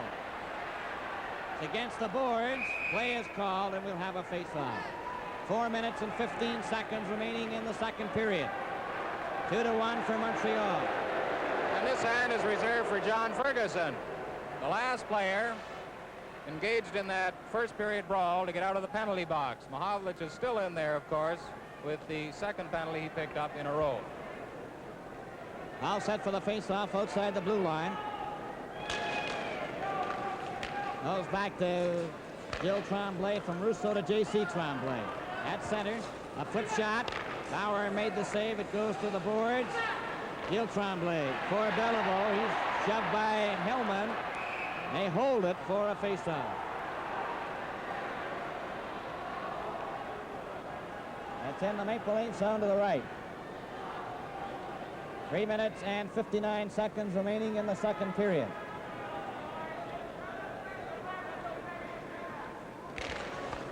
On the face-off, Bob Pulford, number 20, finds an opening and shoots it down the ice. Going back for it is J.C. Tremblay. He's behind the net. A pass ahead to Rousseau. Rousseau over his own blue line to center. A pass to Gilles Tremblay. He's cutting in on the left side. There's a drive, a hot one that Bauer catches, and he held it long enough for a face-off.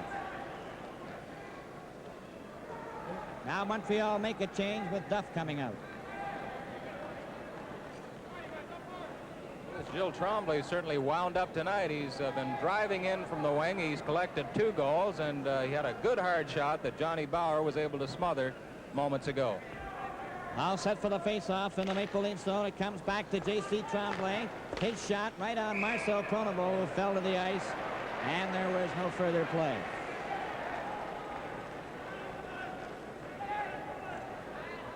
Beliveau facing off with Marcel Pronovo. All set to go. The puck is dropped. Here's Cournoyer stealing it, trying to get his shot. Still has it. Comes back to J.C. Tremblay, right in front of Beliveau. His shot hit a leg. Orland Curtin back to center ice, overskates the puck. Duff then feeds Cournoyer. He took a shot that was wide. Cournoyer after it again. Curtin back, draped him in on the boards. Cournoyer gets it back to Russo. There's his shot. That hit Kurtenbach's foot. It goes loose to Cournoyer. Back to Russo. Over to J.C. Tremblay. Right in front. Oh, and Cournoyer shot it over top of the net. Duff back for J.C. Tremblay. Checked by Pulford. Russo hooked it as he fell. Beautiful play by Bobby Russo. Dick Duff coming back for Montreal. Shot it through for Russo. Kurtenbach had him covered. Kurtenbach shot it, but not out. Beliveau for Russo. Hillmän steered it. Bauer is given a bump. Duff ran into Pulford. Pulford comes back for the Leafs with Mahavlich, who's back on the ice. Pulford took his shot. Worsley stopped it. J.C. Tremblay ahead to Ralph Backstrom. Backstrom coming down the left side. Armstrong took him out of the play, and Douglas turns. Over to Pulford. Boy, Mahavlich is in the clear, but it is offside. 2 minutes and 8 seconds remaining in this second period. 2-1, Montreal. Keon, Mahavlich, and Armstrong facing Backstrom, Jill Tremblay, and Claude Provo. Harper and Talbot on the defense. Puck is knocked back at center, and it's Douglas to Keon, who cleared it into the Canadian zone. Talbot watched by Armstrong. It goes to Provo, up to Backstrom, back to Provo, and Mahavlich is there. Hank Mahavlich turns the pass to Keon, who shot it into the Canadian zone. Worsley to Harper. Covered by Keon. They go against the boards, and there's no further play. 1 minute and 34 seconds remaining in the second period. Montreal leads 2-1.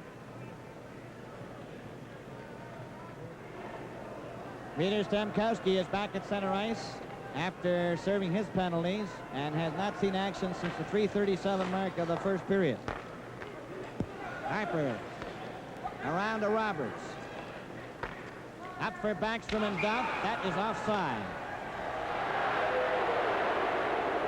A minute and 25 seconds remaining in the second period. Montreal Canadiens 2, Toronto Maple Leafs 1. There were 3 penalties in the second period so far, 2 of them to the Leafs and 1 to Montreal, and on both penalties to the Leafs, the Canadiens scored the tying goal and have gone ahead 2-1.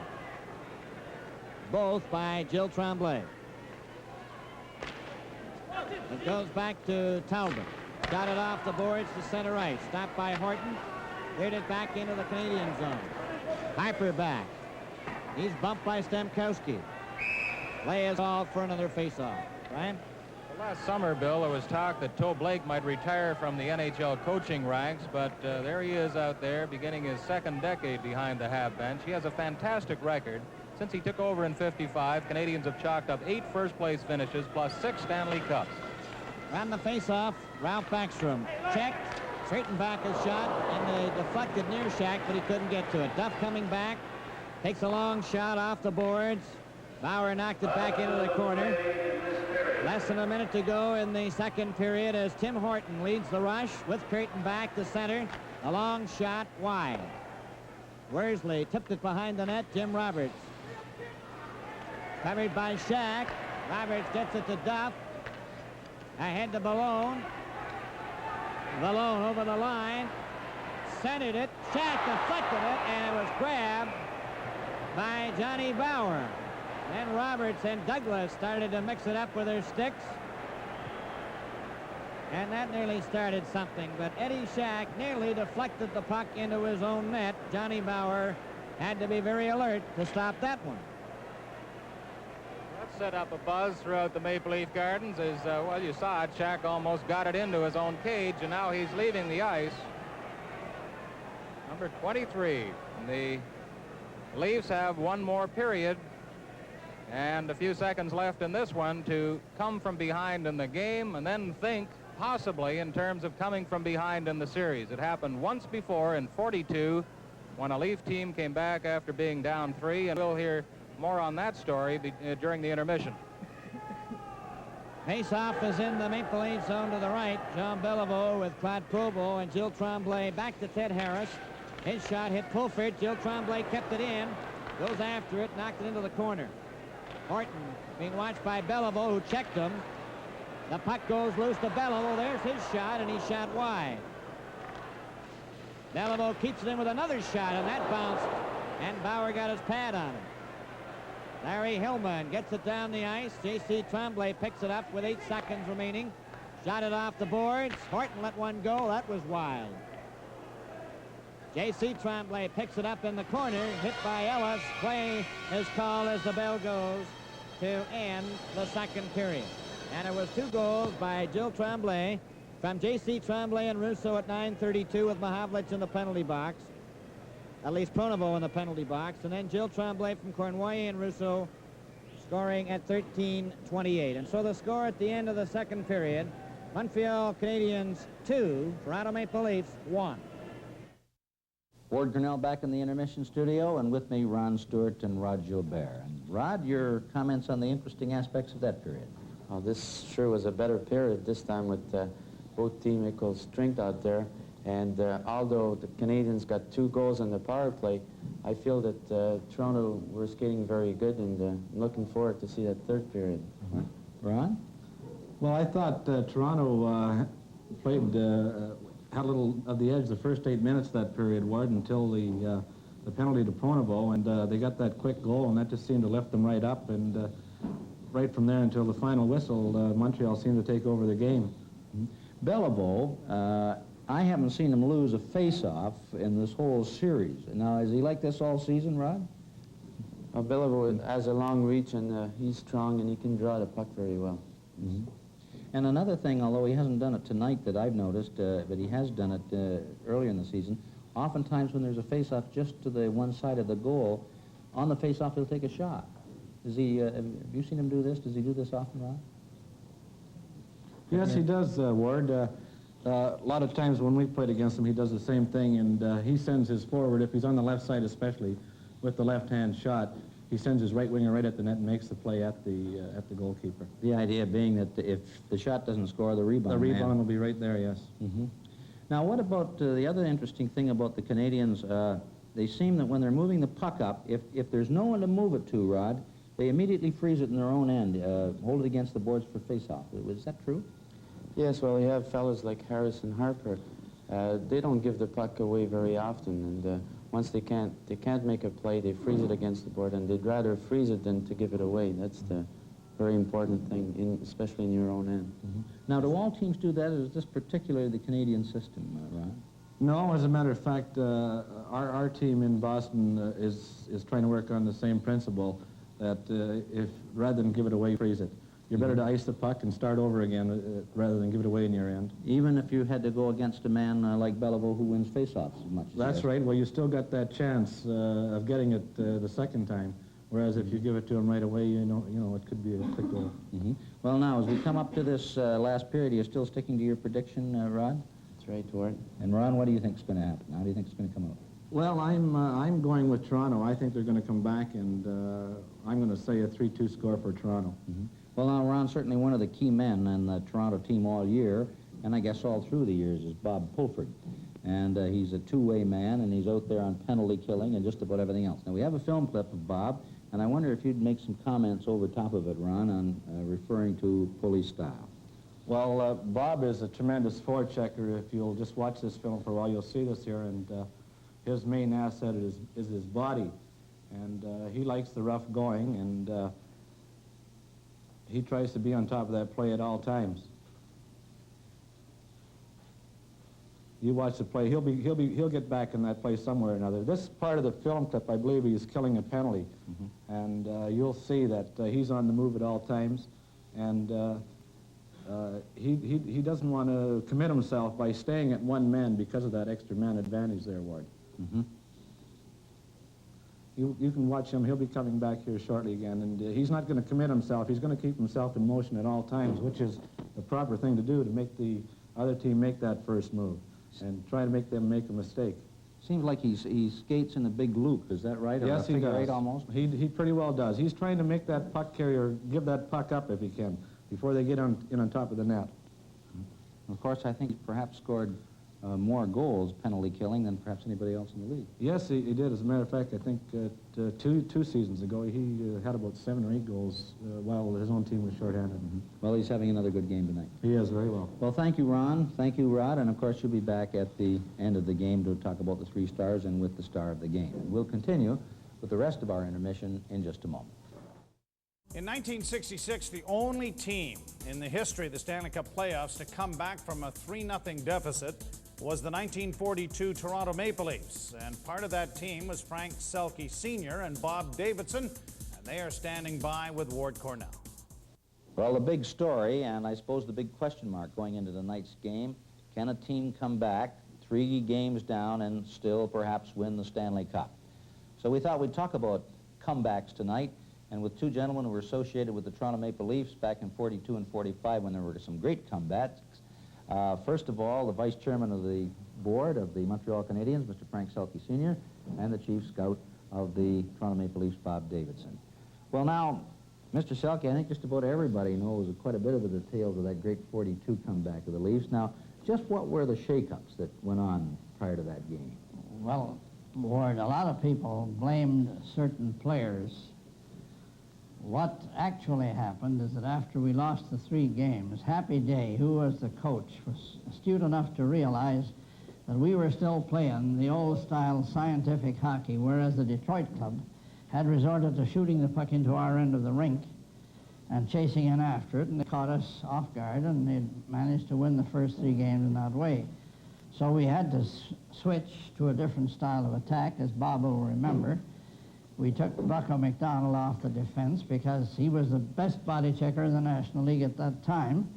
But when they shot the puck behind him, he wasn't fast enough to go and get it. We put Ernie Dickens in his place. We took Gordon Drullin off, who was a tremendous forward as far as scoring goals was concerned, but not so good defensively. We put Don Metz in and Gay Stewart in Bob Goldham's place. And we, instead of being the defendants, we became the aggressors. And we won the next 4 games, and Bob here played a very important part, and I'm very pleased and honored to be on the air with you, Bob. Bob, what was the player reaction, if you can recall back to then, before the game, when you heard of these changes? Well, it would come quite a shock to us because Gordy was our leading scorer and Bucko was our top defenseman and body checking, but we took Hap's word for it, and as I say, just before the game, this is our key game, and we had to come out and win. So Hap had a letter from a young girl here in Toronto, a high school girl. And in that letter it said that she'd be ashamed to go to school Monday morning if we lost that game. So Hap read that letter to us and made us feel pretty small that we, that he had some action, some artillery to go at us. So he read this letter and we went out and it didn't look too good for the first half of the game. We were down 2-0 and at the end of the second period we tied the game up. And they went ahead with 1 goal with 10 minutes to go, and then we tied it up and went on to win the regulation time, and then from then on they couldn't catch us. So actually your situation wasn't on tonight, the 4th game, and you were down 3-2. You're down a goal anyway. Yes, that's right. And then you came back to tie it and win it. Now, what about after that game? What was the player feeling then, Bob? Did you feel you had Detroit then, and you were going to win the next Well, game? we come back into here and we win 9-3, and then we went back in Detroit, won 3-0.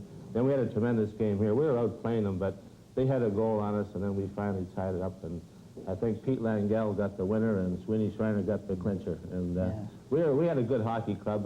But the way they started out with that, throwing the puck in, that was the change of the throwing the era of throwing the puck in, and you had to have checkers and hard workers.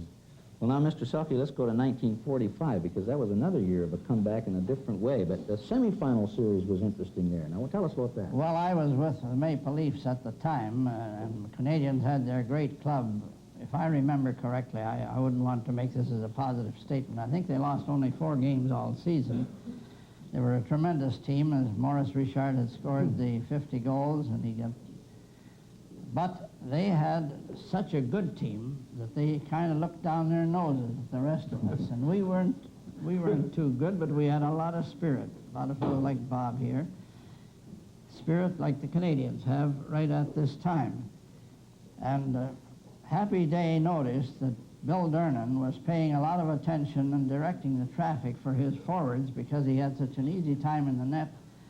So Hap made the boys face off an hour and a half every practice for at least 2 weeks up to playoff time. He locked the doors, wouldn't let the reporters or anybody in. As a result, he had the team so well drilled that between Gus Bodner and Ted Kennedy, they got the draw, and we scored 11 goals. And my good friend Dick Irvin, to his dying day, said we were the luckiest so-and-sos. I said we weren't lucky. That was the result of Hap's continuous drilling and wonderful coaching. Well, then, Bob, you got into the finals, and you won the first 3 games, and then what happened? Then we lost the next 3, and then we had to go back to Detroit for the 7th game. And I think only one reporter come with us on that trip. They didn't think we were ever going to win, and actually we should have won the 6th game, but we lost it on an overtime goal. And we went back in Detroit, and we won it 2-1, and that was quite a struggle. Dave Pratt got the winner. And wasn't there an interesting celebration just before we close off on the way home? You're doing a little bit of injustice to the gentlemen from the press. Vern de Geer and Jim Coleman made the trip, and we tried to round up enough people to have a celebration in the team car on the way home. Hap was such a strict fellow that he wouldn't let you boys in. So we rounded up a gang, and Jim Coleman brought in the porter to get enough. There were 13, and he didn't want 13. He wanted 14, so he nicknamed the colored porter Lord Stanley and made him part of the party. And the Stanley Cup was held. That's right. Well, thank you, gentlemen, for talking about comebacks, and we'll see if it happens in this next period. Well, I hope it don't. There's a good, loyal Canadian there for you. In just a moment, we'll return to Bill Hewitt, Brian McFarland, and the play-by-play of the 3rd period. 2-1 in favor of the Montreal Canadiens at the end of the 2nd period. And this is April 14th, 1966. You're watching Molson Canadian Sunday Night Classics on Leafs TV. All set to start this 3rd period now. Beliveau knocks it into the Leaf zone, and going back for it is Marcel Pronovost. Pronovost to Hillmän. Off the boards to Ellis. Back for Pulford at center. He knocks it into the Canadian zone. Kelly goes after it. Centered it. Rousseau cleared it off to Gilles Tremblay. Gilles Tremblay in his own zone. Just flicks it off the boards to center. Larry Hillmän of the Leafs shoots it right back in again. Where's the out of the net? Harris around on the boards, right on to Kelly's stick. Kelly tried to feed it to Pulford. Harris to J.C. Tremblay. To Gilles Tremblay. Coming up the center, a pass to Rousseau. Over the line with Beliveau. Beliveau takes his shot high and wide. Rebounds all the way out to center ice. J.C. Tremblay shot it right back in again, and the Montreal Canadiens are trying to forecheck the Maple Leafs to protect their 1-goal lead. Hillmän, a pass off the board, stopped by Gilles Tremblay, and shot it right back. Marcel Pronovost up for Kelly. Broken up by Beliveau, shot it right onto Hillmän's stick. Hillmän to Kelly. Over the line with Pulford. Into the corner. Pulford bumps into Harris. Hit the side of the net. A.C. Tremblay checked by Kelly. Kelly gets a shot. Another one. Ellis. Back to Marcel Pronovost. A shot. That deflects wide. Kelly after it. Red Kelly digging for that puck. Goes behind the net. Out in front. Took his shot, and Worsley makes the save and holds onto it. Oh, Kelly played that well. Now let's go to the Detroit Olympia for a report from Ron Andrews. The game is over. Detroit wins at 5-1. Howe scored Detroit's 5th goal at 8:08 of the 3rd period. The series is tied 2-2. This is Ron Andrews in Detroit. Bill, we'll be there in Chicago Sunday afternoon for the 5th game in that Chicago-Detroit series. And that looks like they're going to shape it up into a real battle. Here's Duff ahead to Talbot. Out over the blue line, coming to center, takes a long shot. Bauer deflected into the corner. Dave Keon behind the net. Douglas lost his stick. Duff centered it, and it goes to George Armstrong. A pass for Keon. Keon is checked, but still gets it along the board. Now Provo watches him, gets it loose, and knocks it right to Horton. Horton turns for the Leafs. At centered Armstrong. Gets over the red line and shoots it in. Back for it is Talbot. Talbot off the boards for Provo. Checked by Armstrong, who left it for Douglas. He wrapped it over to Stemkowski, clearing it into the Canadian zone. The Leafs are changing on the go. Talbot is covered. Stemkowski trying to center it. Harper off the boards to center ice. Douglas shoots it right back in again. Duff shoots it out. Eddie Shack in possession. A long shot. That is offside. Mahovlich late coming out. Both clubs will make a change here, and we can expect, in fact, we know the Canadians are going to give Gump Worsley all kinds of protection the rest of the way and try to hold that 2-1 lead and win the series. Gump admits he's noticed quite a difference playing for Montreal as compared to the old days when he played for New York. Dave Malone at center ice, Johnny Ferguson on the left wing, and Jim Roberts on the right. Stemkowski, Curtin back, and Shack. Goes back to Hillman. Hillman shot it into the Canadian zone. Ted Harris stopped it, shot it out again to Ferguson, who brought it back into his own zone. Shack gets it for Curtin back. Malone had him covered, and Curtin back seems to be favoring his right leg. Ferguson, a shot for Roberts. Goes to Bauer. Bauer just wrapped it out to center ice. Curtin back after it. Coming down over the line. He's dumped by Harris. There's going to be a penalty here to the Canadians. Ted Harris. Play is called. A tripping penalty to number 10. Well, he pulled down Curtin back, and you'll notice that Bauer fed the puck up to Curtin back to initiate the play, and had Curtin back gone in to score, Bauer would have received the second assist in Stanley Cup history, and he owns them both. So now the Leafs have a chance with the power play advantage, and the crowd is coming to life. Penalty to number 10, Harris. 2 minutes for tripping. The time, 3:15. The official time is 3:15, a tripping penalty to Ted Harris. The Leafs have Keon, Kelly, Ellis, Hillman, and Douglas. On the faceoff, Hillman held it against the boards, and there's no further play. Jill Tremblay was right there with him to make sure he didn't move. Jill Tremblay, Jim Roberts, Terry Harper, and J.C. Tremblay. Around the faceoff, Keon to Ron Ellis. He's checked. Jill Tremblay gets it down the ice. Bauer to Hillman. Ahead to Ellis. Ellis gets it up the center, goes after it himself to Kelly. Kelly shoots it in. Worsley to J.C. Tremblay off the boards. It hit Hillman, went out. He knocked it in, and then it came right back out again. Douglas ahead to Kelly. Shot it into the corner. Worsley knocked it back. Kelly couldn't keep it. Douglas took a whack at it. Roberts has got a breakaway. Straight down the ice he goes alone. Nobody near him. He shoots, he scores. Jim Roberts.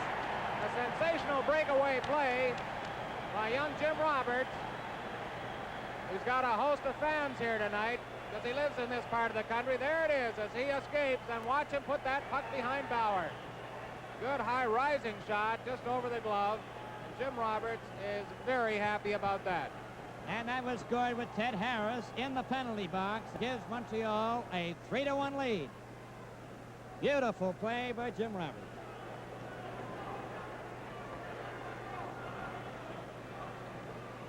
Montreal goal scored by number 26, Roberts. Assist number 19, Harper. The time, 4:04. 4:04 is the time. Back for Mahovlich, too hard. Now then, Boyer fails to get loose. Armstrong turns, a pass to Horton. He's over the line. Boyer races after it. Behind the net, into the corner. To Armstrong. Took a shot and was deflected by Jill Tremblay off the target. They go to the boards, and there's no further play. credit Gilles Tremblay with another fine defensive move. Not only has he sparked the Canadiens with 2 goals offensively, but he's been in position all the time to make key defensive plays. Face-off is in the Montreal zone to the right. Boyer to Mahavlich, trying to get it back to the blue line, and it's cleared down the ice. Horton goes back for it. Behind the net. Watched by Gilles Tremblay, gets away from him. Roberts tries to cover Horton. He did, he stopped it. Boyer ran into Horton. Horton turns. Shot it back into the Canadian zone. Worsley let it go. Harper shot it, but not out. Mahavlich kept it in. It goes behind the net. And it's J.C. Tremblay finding an opening and shooting it down the ice. And there's about 8 seconds left in the penalty to Harris. Larry Hillmän. A pass for Mahavlich. Over the line. Back to Shack. Eddie Shack goes behind the net. Stops. Still has it. To Mahavlich. Mahavlich centered it. Shack gets steady. And his shot was knocked down by Roberts, who fell in front of him. Duff gets it out over the blue line. Eddie Shack with it again. To the Montreal blue line. Holds it there with Harper.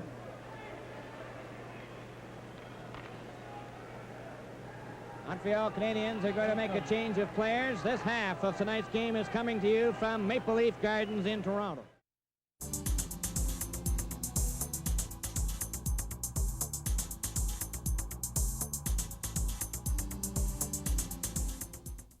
We have played 5 minutes and 41 seconds of the third period. 3-1 Montreal.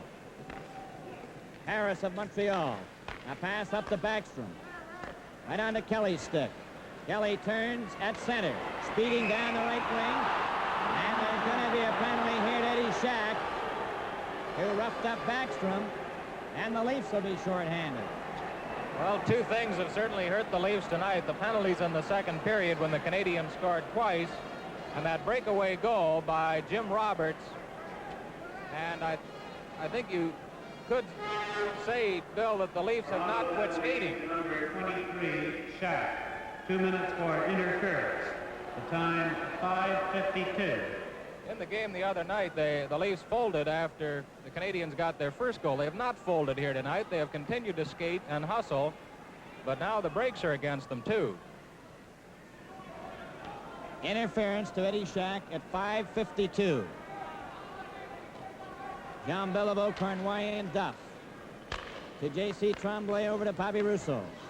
Back to Beliveau, ahead to Cornwallis, up to Duff, up over the Leaf line. Duff tried to sneak through. Bond shot it, and he shot it into the box seats. Back of the Leaf bench. And we've played now 6 minutes and 4 seconds of the third period. Roberts' goal was from Harper at 4:04, and it's 3-1. Beliveau, Cornwallis, Duff, J.C. Tremblay, and Bobby Rousseau. Ellis comes out to replace Kurtenbach, and I'm sure he's laboring under that injury he received in the second period when he stopped the shot on his right ankle. Bond fails to get it out. A shot is wide of Bauer. Cornwallis moves up. There's a backhand that hit Marcel Pronovost. To Pulford.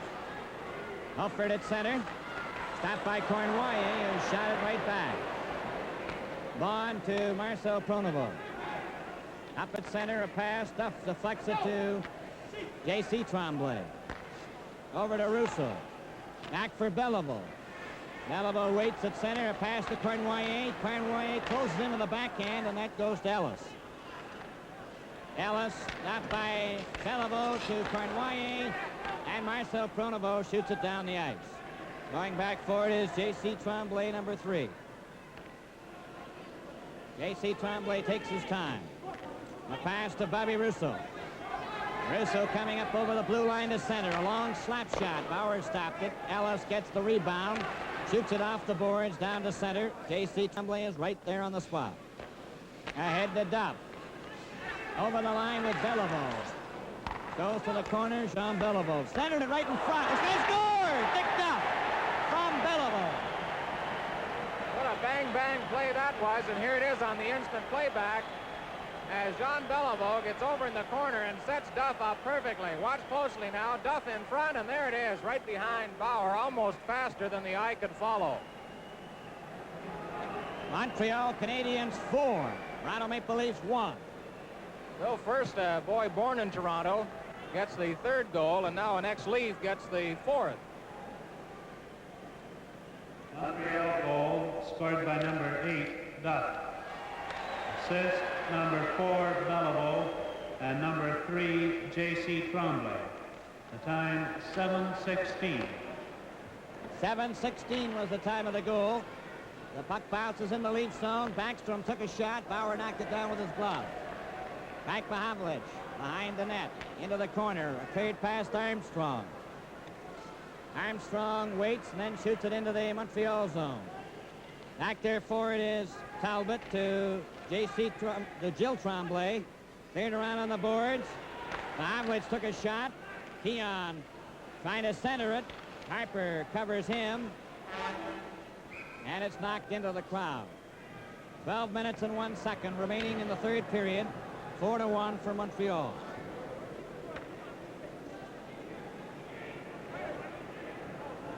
Keon, Armstrong, and Mahavlich with Horton and Hillmän playing up. The puck is dropped. It goes into the corner. Keon tried to center it. Cleared by Talbot along the boards to Provo. Provo gets it down the ice to Backstrom offside over the red line from inside the blue line. This half of tonight's game is coming to you from Maple Lif Gardens in Toronto. Face-off is inside the Montreal blue line. Stemkowski, Ellis, and Selby. Vaughn and Marcel Pronovo on the defense. For Montreal, Ralph Backstrom at center ice. Dick Duff on the left wing and Russo on the right. Harris and J.C. Tremblay on the defense. Harris stopped by Stemkowski, who took a shot. Worsley caught it. J.C. Tremblay to Duff to Ralph Backstrom. Over for Russo on the right wing. Just cleared it into the Leaf zone, and Britt Selby goes back for it. Selby starting out. A pass to Ellis. Down the right side, past Harris. Ellis coming from the side, centered it, they shoot. Oh, and Worsley made a great save on Ellis and Selby. Stemkowski clearing it back to Bond. There's his shot. It's wide. Ellis trying to center it. Harris gets a hold of it, cleared it but not out. Bond took another shot. Stopped by J.C. Tremblay. It's going to be a penalty here to the Maple Leafs. And I believe it's Peter Stemkowski, number 12, coming to the penalty box. Well, that's the call, possibly for boarding or charging, as Stemkowski rode a Montreal player off into the corner. Toronto penalty number 12, Stemkowski. 2 minutes for boarding. The time 8:54. Bill, in reference to Jim Roberts' goal, he has a keen sense of timing, you know. A lot of his fans came up from down the lakeshore to see him play in Montreal, and he delighted them by scoring 2 goals in 40 seconds earlier in the season. The puck is cleared back into the Montreal zone, and Worsley has it. Montreal with a man advantage, playing 6 men to 5. Coming up now is J.C. Tremblay to center. Takes his time, takes a long shot. Bauer caught it. Curtin back after it in the corner. He's watched by Provo. To Marcel Pronovo, ahead to Pulford. Pulford just shoots it down the ice. Going back for it is J.C. Tremblay. Tremblay, a pass to Jill Tremblay. Here he comes up over the blue line. A pass to Russo. He missed it. Gets it again for Beliveau, and it deflects off his skate back to J.C. Tremblay to Russo. Russo back to J.C. Tremblay. To Beliveau. Over the line, back to Jill Tremblay. He shot it wide. Beliveau centered it, and it's picked off by Pulford. Pulford straight down the ice at center, over the blue line. Puck goes loose to J.C. Tremblay, and he shot it over onto this side of Russo. Russo goes down the ice, over the blue line, into the corner. Tried to center it. Marcel Pronovo picks it up for the Leafs. Backhands it down the ice to center. J.C. Tremblay to Cornoyer. For Beliveau, knocked down by Pronovo to Kurtenbach. To Pulford. Over the line, Pulford working in with a backhand, and Worsley stopped that. J.C. Tremblay ahead to Russo. Russo at his own blue line, coming to center. Over the line, a pass to Beliveau. Beliveau tried to go around Keon, and Douglas shoots it down the ice. Terry Harper's back for it. He overskated it the first time, gets it again. Harper watched by Armstrong. Armstrong fell. Harper comes to center. A pass over for Ferguson on the left wing. Ferguson tried to center it. Hillmän picks it up for the Leafs. Armstrong too far. Talbot for Ferguson. It's shot into the Canadian zone, and it's called offside. And the face-off will be outside the blue line. 8 minutes and 55 seconds remaining in the third period. 4-1 Montreal. Of course, Leaf fans are disappointed in the way this series is turning out. The Leafs won 7 and lost 5 and tied 2 against Montreal during the regular season, but they've been decimated by illness and injury throughout this semifinal series. Stanley, Mahovlich, Bauer getting sick, other players getting sick. Canadians without Henri Richard and Jacques Laperriere. From the face-off, Horton is now playing up on the forward line with Boyer and Kelly. Vaughn and Marcel Pronovo back on the blue line. Youngie Talbot, number 17, in possession for Montreal. Covered by Boyer. Boyer centered it to the far side, and Roberts makes sure of it by getting it to center ice. Bond shot it back right on the Talbot stick.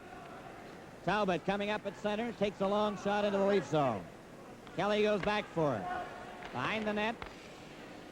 Kelly trying to center to his teammate Boyer, who was trying to come down the left wing. Stopped by Montreal. Harper just cleared it right onto Horton's stick for Kelly.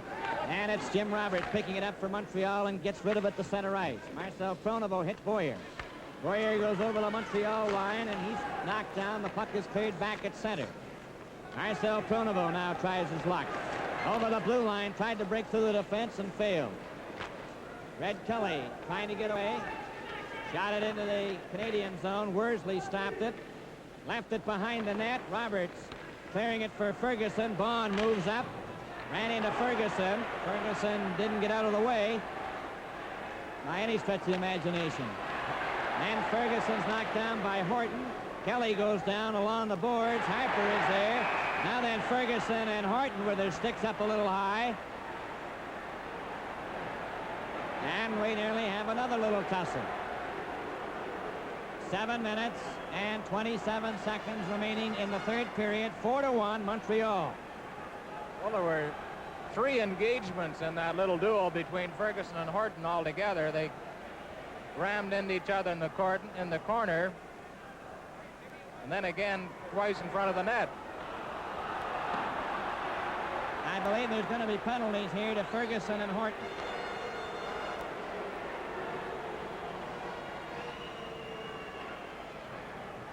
That's the story. They head for the box. Ferguson number 22, Horton number 7. Horton can get ready for a long summer. He'll be teaming up with Bobby Hull and others at the college hockey school here in Toronto in an instructional capacity. They'll probably get 2 minutes each for either high sticking or roughing. Montreal penalty to number 22, Ferguson. 2 minutes for high sticking. Toronto penalty to number 7, Horton. 2 minutes for high sticking. The time, 12:33. Well, it was high sticking at 12:33. Face-off is in the Montreal zone to the right. Teams are playing 5-a-side. Gilles Tremblay, Ted Harris, J.C. Tremblay, and Claude Provost. Dave Keon, Frank Mahovlich, Kent Douglas, and Larry Hillmän. Comes back to Douglas. He took a shot. J.C. Tremblay deflected into the corner, and Harris has it. Harris shot it around on the boards. Douglas moves up. Chopped at it to Keon. Keon turns back to Douglas. His shot was knocked down by Gilles Tremblay to Provost. Provost up at center. Back to Gilles Tremblay. Tremblay stops. Back to Harris. Canadians wasting time now. Trying to kill off the clock. J.C. Tremblay shot it off the boards to Harris. Harris gets to center. Shot it over the line. Gilles Tremblay is offside.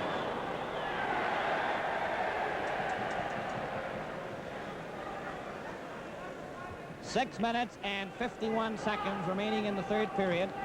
4-1 for Montreal.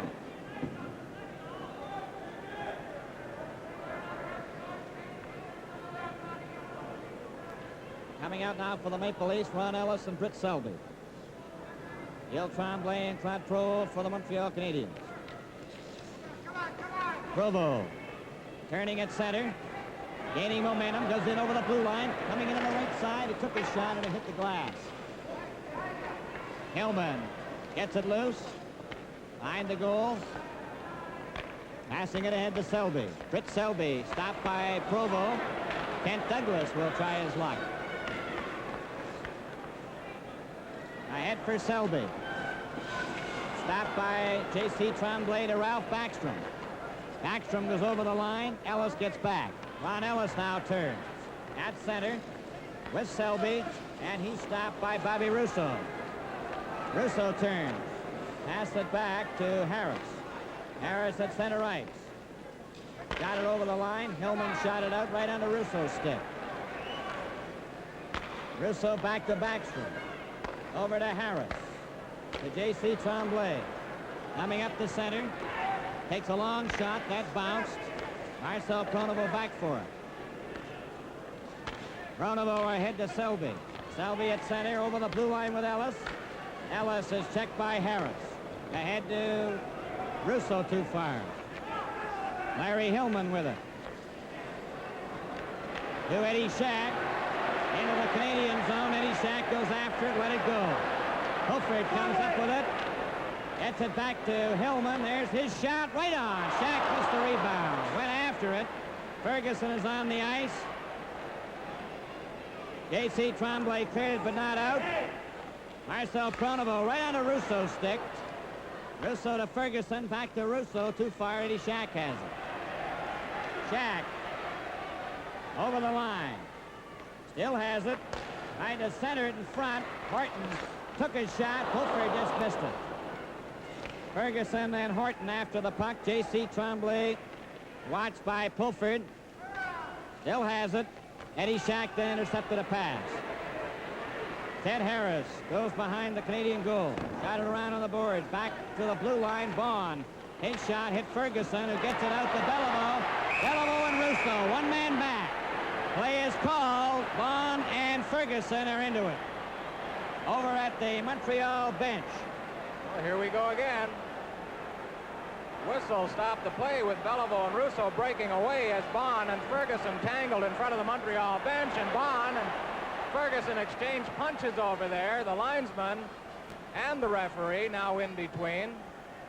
And the referee, Art Scove, is warning the Montreal players inside the boards along the bench to stay clear.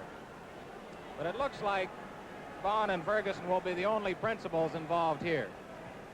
This half of tonight's game is coming to you from Maple Leaf Gardens in Toronto. Well, the Canadiens have scored twice in this third period. It's 4-1. Jim Roberts, shorthanded goal. I think I should have got an assist on that. Yeah. Actually, the puck was near the blue line. We were on the power play, and it bounced the wrong way, at least as far as I was concerned, and went on Robert's stick, and he was gone. I mean, he was by both Hillmän and I, and we weren't going to catch him. A big break. A big break. Huge break. I mean, a 2-1 at this point, and right. And that's that. I would love to know the statistics of teams who have been able to come back or win a game after they've given up a shorthanded goal. It's a real tough thing to get around in any situation. It is, and you feel that big letdown at that time. And the thing is, if you could score while you're still with the man advantage, that's the key to the play. And that's usually what happens if you're going to get a goal. You're going to get it right away. You just go in there and force the play, and if you're lucky, it comes on the right stick and somebody stuffs it in the net. But unfortunately for us, that wasn't going to happen. Dickie Duff has scored, and it's, a couple of years removed from the big trade that sent he and Bobby Nevin and Arnie Brown and Rod Sealing to the Rangers for Bathgate and McKenney. The trade successfully gives the Leafs 3 Stanley Cups in a row, so you can't really argue about that. But as you look at Dick Duff, age 30 in this series, and has scored, 21 goals for the Montreal Canadiens, a very talented guy.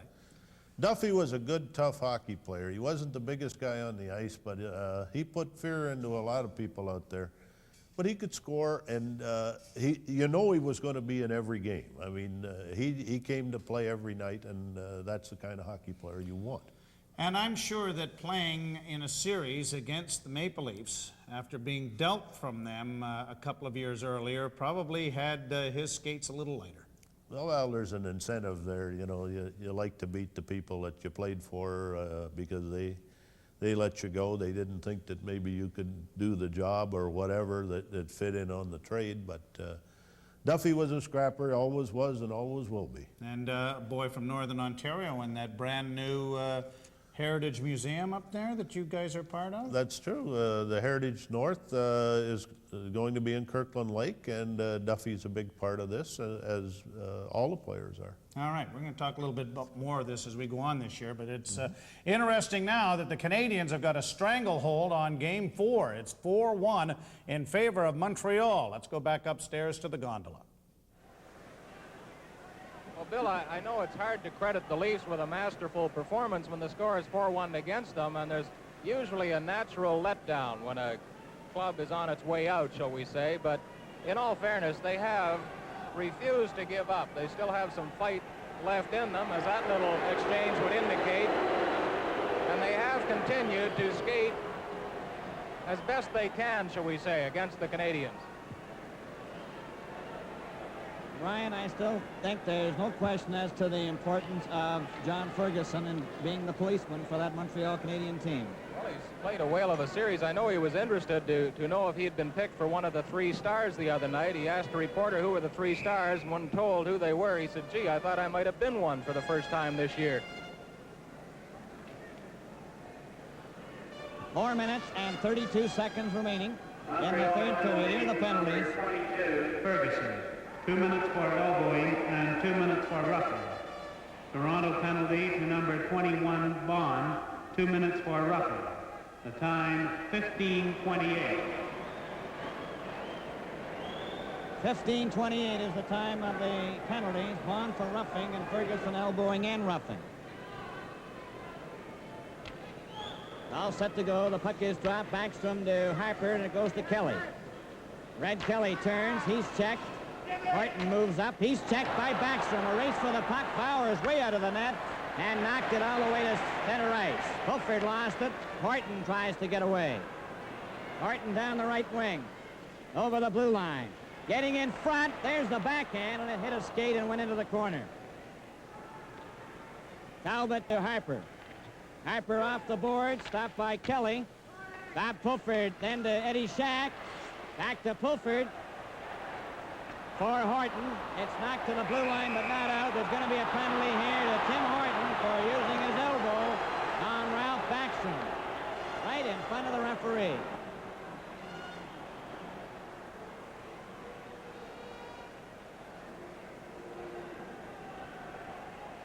And Tim Horton skates slowly into the penalty box. Penalty to number 7, Horton.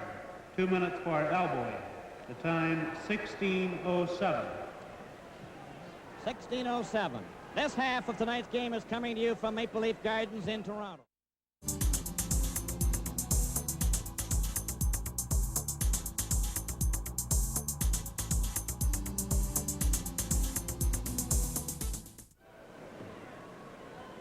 Maple Leafs have Keon, Hillmän, and Douglas. Montreal, Jean Beliveau, Gilles Tremblay, J.C. Tremblay, and Ted Harris. On the face-off, Gilles Tremblay to Jean Beliveau. Up at center. Over the blue line for Beliveau. There's the shot. Ooh, and Bauer had to be fast on that one. It loose in Belivau's skate. He gets it loose again to Gilles Tremblay, up to J.C. Tremblay. Over to Harris. Harris shoots. Bauer stopped that. Right on the ankle. Beliveau gets it back to Harris again. Harris closing in to J.C. Tremblay. There's his shot. Beliveau trying to get that shot from the rebound. He's down on his knees, and he got his shot away, and it was wide. Larry Hillmän shoots it around on the boards. all the way down to center. J.C. Tremblay over to Harris. Harris at center to Jill Tremblay. Over here to J.C. Tremblay. Over the line, Douglas stopped it and shot it down the ice. Harris going back for it, number 10, behind the Montreal goal. A pass ahead to Roberts. Roberts at center with Backstrom. Shot it over the line. It goes wide of Bauer. Cleared by Hillman. Douglas fell down. Roberts keeps it in. A pass to J.C. Tremblay up to Ralph Backstrom. He's trying to control. He knocked it down with a high stick.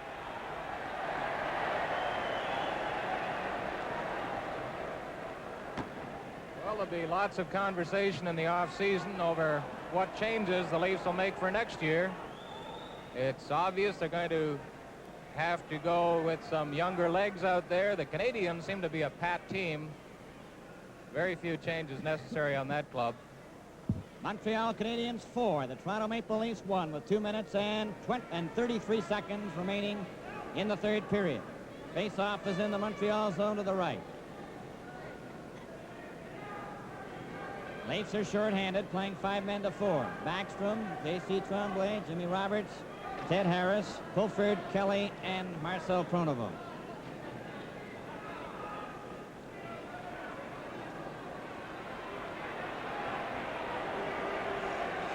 All set to go. The referee was getting track of all the players who are on the ice. On the face-off, puck is brought up by J.C. Tremblay, turns around and goes back in his own zone. A back pass to Backstrom. Over to the left wing. Covered by Marcel Pronovo, gives it to Pulford. Pulford to Kelly, and now Mahavlich is out there. Number 27. Red Kelly. A pass to Pulford. Pulford going over the line. That is offside. Mahavlich put him offside. And 2 minutes and 7 seconds left. In the third period, 4-1 for Montreal. Hillman opened the scoring in the first period for the Maple Leafs, who led 1-0. Montreal outshot Toronto 10-9. Then in the second period, 2 goals by Jill Tremblay at 9:32 and 13:28 as Montreal dominated the period and outshot the Leafs 18-11. And then they have scored 2 more in this third period. Roberts from Harper at 4:04, Duff from Beliveau, and J.C. Tremblay at 7:16. And that's been the scoring to this point. Bob Provo centered it out in front, and it's Bob Pulford with 2 minutes remaining to Eddie Shack. Eddie Shack turns. A flip pass to Pulford. He's bumped by Harris. Back to J.C. Tremblay. Intercepted by Pulford. Pulford's backhand. Worsley stopped it. Shack took a whack at it. And the face-off will be in the Montreal zone to the right. Well, Eddie Shack is winding up this season with a flourish. He irritated Gump Worsley with that crack across the big pads. Worsley trailed him out about 10 feet from the goal crease. Face-off is in the Montreal zone to the right. Jill Tremblay will take the face-off for Montreal.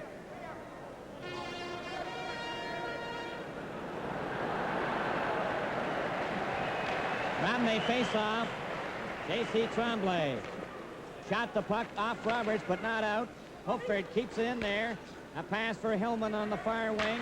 Golf wide of the Canadian goal. Worsley holds it in the mesh, and there's no further play. 1 minute and 30 seconds left in this third period. Well, I thought I heard a lone trumpeter playing taps high up in the Grays there. I'm sure it wasn't Happy Days Are Here Again. Whatever it was he was playing, it drew a laugh from the fans here at the Gardens, and they haven't had much to chuckle about tonight.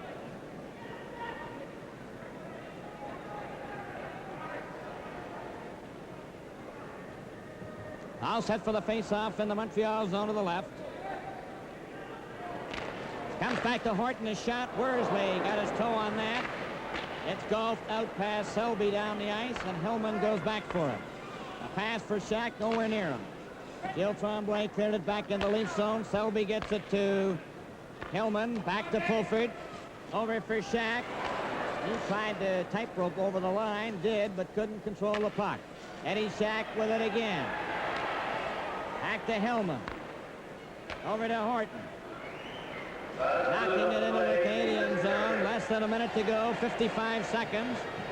J.C. Tremblay gets it out and down the ice. Britt Selby with it. A pass to Pulford. Pulford at center. Goes over the line. Broken up by Harris. Harris to Roberts. One man back. Over the blue line. Stops.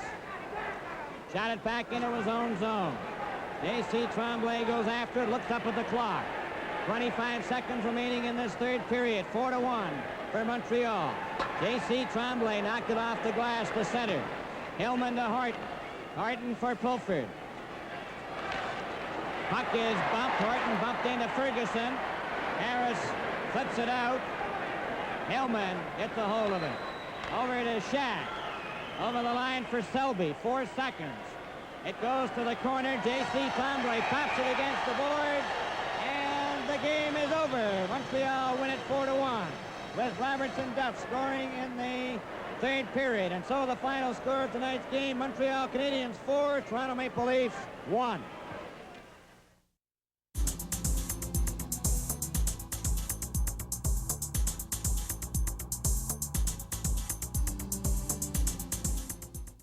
Ladies and gentlemen, here are the 3 stars of tonight's game as selected by Red Burnett, George Gross, and Paul Rimstead. The first star, Jill Tremblay.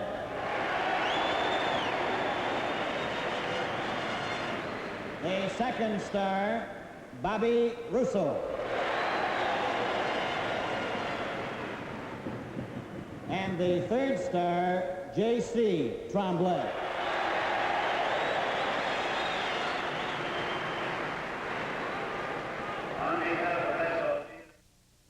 You were really close with you had a 4-2 score, was your prediction. Now tell me, what other fellows did you think played good games, aside from the 3 mentioned by the panel?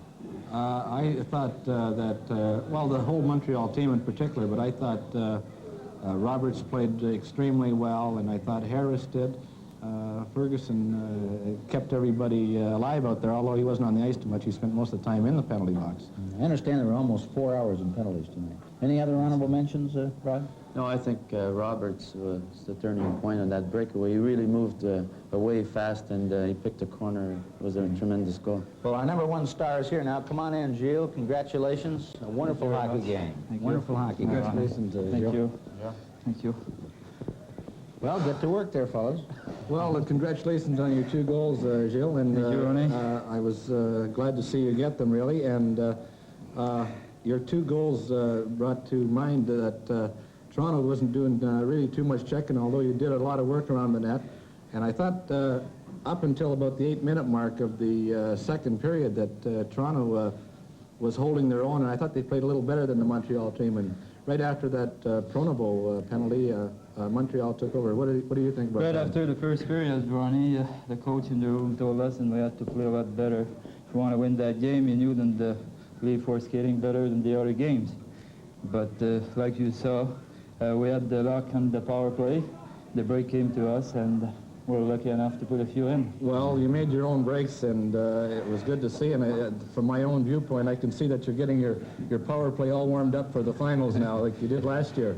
The Montreal Canadiens win this game by a score of 4-1, and they sweep the Toronto Maple Leafs in 4 straight games in this semifinal series as they go on to yet another Stanley Cup for Les Bleu Blanc Rouge. And so the Leafs lose it 4-1. This is April 14th, 1966. Leafs and Canadiens. You're watching Molson Canadian Sunday Night Classics on Leafs TV. Leafs are eliminated by the Montreal Canadiens. Kent Douglas, a lot of young players, Peter Stemkowski, Ron Ellis, to name 2, are getting their feet wet really in this series, and they will play an integral part in the following year, 1967, when the old folks home wins the 4th Stanley Cup in the 60s, and you're a part of that as well. Well, I was there, although I didn't play in the playoffs. Mr. Imlach and I had a few discussions, and I was supposed to play in the final game that happened, and I was out there on the ice for the warm-up. Red Kelly was hurt, and I was going to play center in his position. In the warm-up, I always shot the puck low, and I shot one along the ice, and Johnny Bauer was going to play goal, and he reaches out with his right leg to stop the puck, pulls his groin. Now, Mr. Imlach was not a happy camper. I said, I shot the puck on the ice. It wasn't like I hit him in the head with it or something like that. But anyway, he decided at that time that Kelly would play, which turned out to be a pretty good thing, because Red did play a tremendous game. But Mr. Sawchuk came in and played goal, and if there was a star on the team, he was it, because he stoned Montreal that night. So you're the reason that the Leafs won the Stanley Cup in '67 and didn't play? I think so, but... Johnny may argue it with you. John may argue, and George certainly would, but I mean, that's neither here nor there. Facts are facts. That's exactly right. Kent, what are you up to these days? Well, I'm still working with the CNIB, and I work with the Seventh Generation Charities as well, which is a native group, and play a little golf when I can, and try to raise money for charities. Well, that's terrific, and good luck with this venture up in Kirkland Lake with all of the Northeastern Ontario players being inducted into that. I think that's a great idea. Well, I think that, I hope it goes through. It looks like it's going to, because the funds are there for it, so I'm going to put one of my little sticks there in the Hall of Fame. Don't forget to tell him to get a broadcaster's wing, eh? We'll try to arrange that for you. Good. All right. It's about the only way I might get into one. Well, you never know. All right. Kent Douglas has been our guest. We've taken him back a few years to watch the Leafs lose, unfortunately, 4-1 in Game 4 of the Stanley Cup semifinals against the Montreal Canadiens, because it was April 14th, 1966. You've been watching Molson Canadian Sunday Night Classics on Leafs TV. Molson Canadian Sunday Night Classics on Leafs TV. It's a Canadian game. Brought to you by Molson Canadian.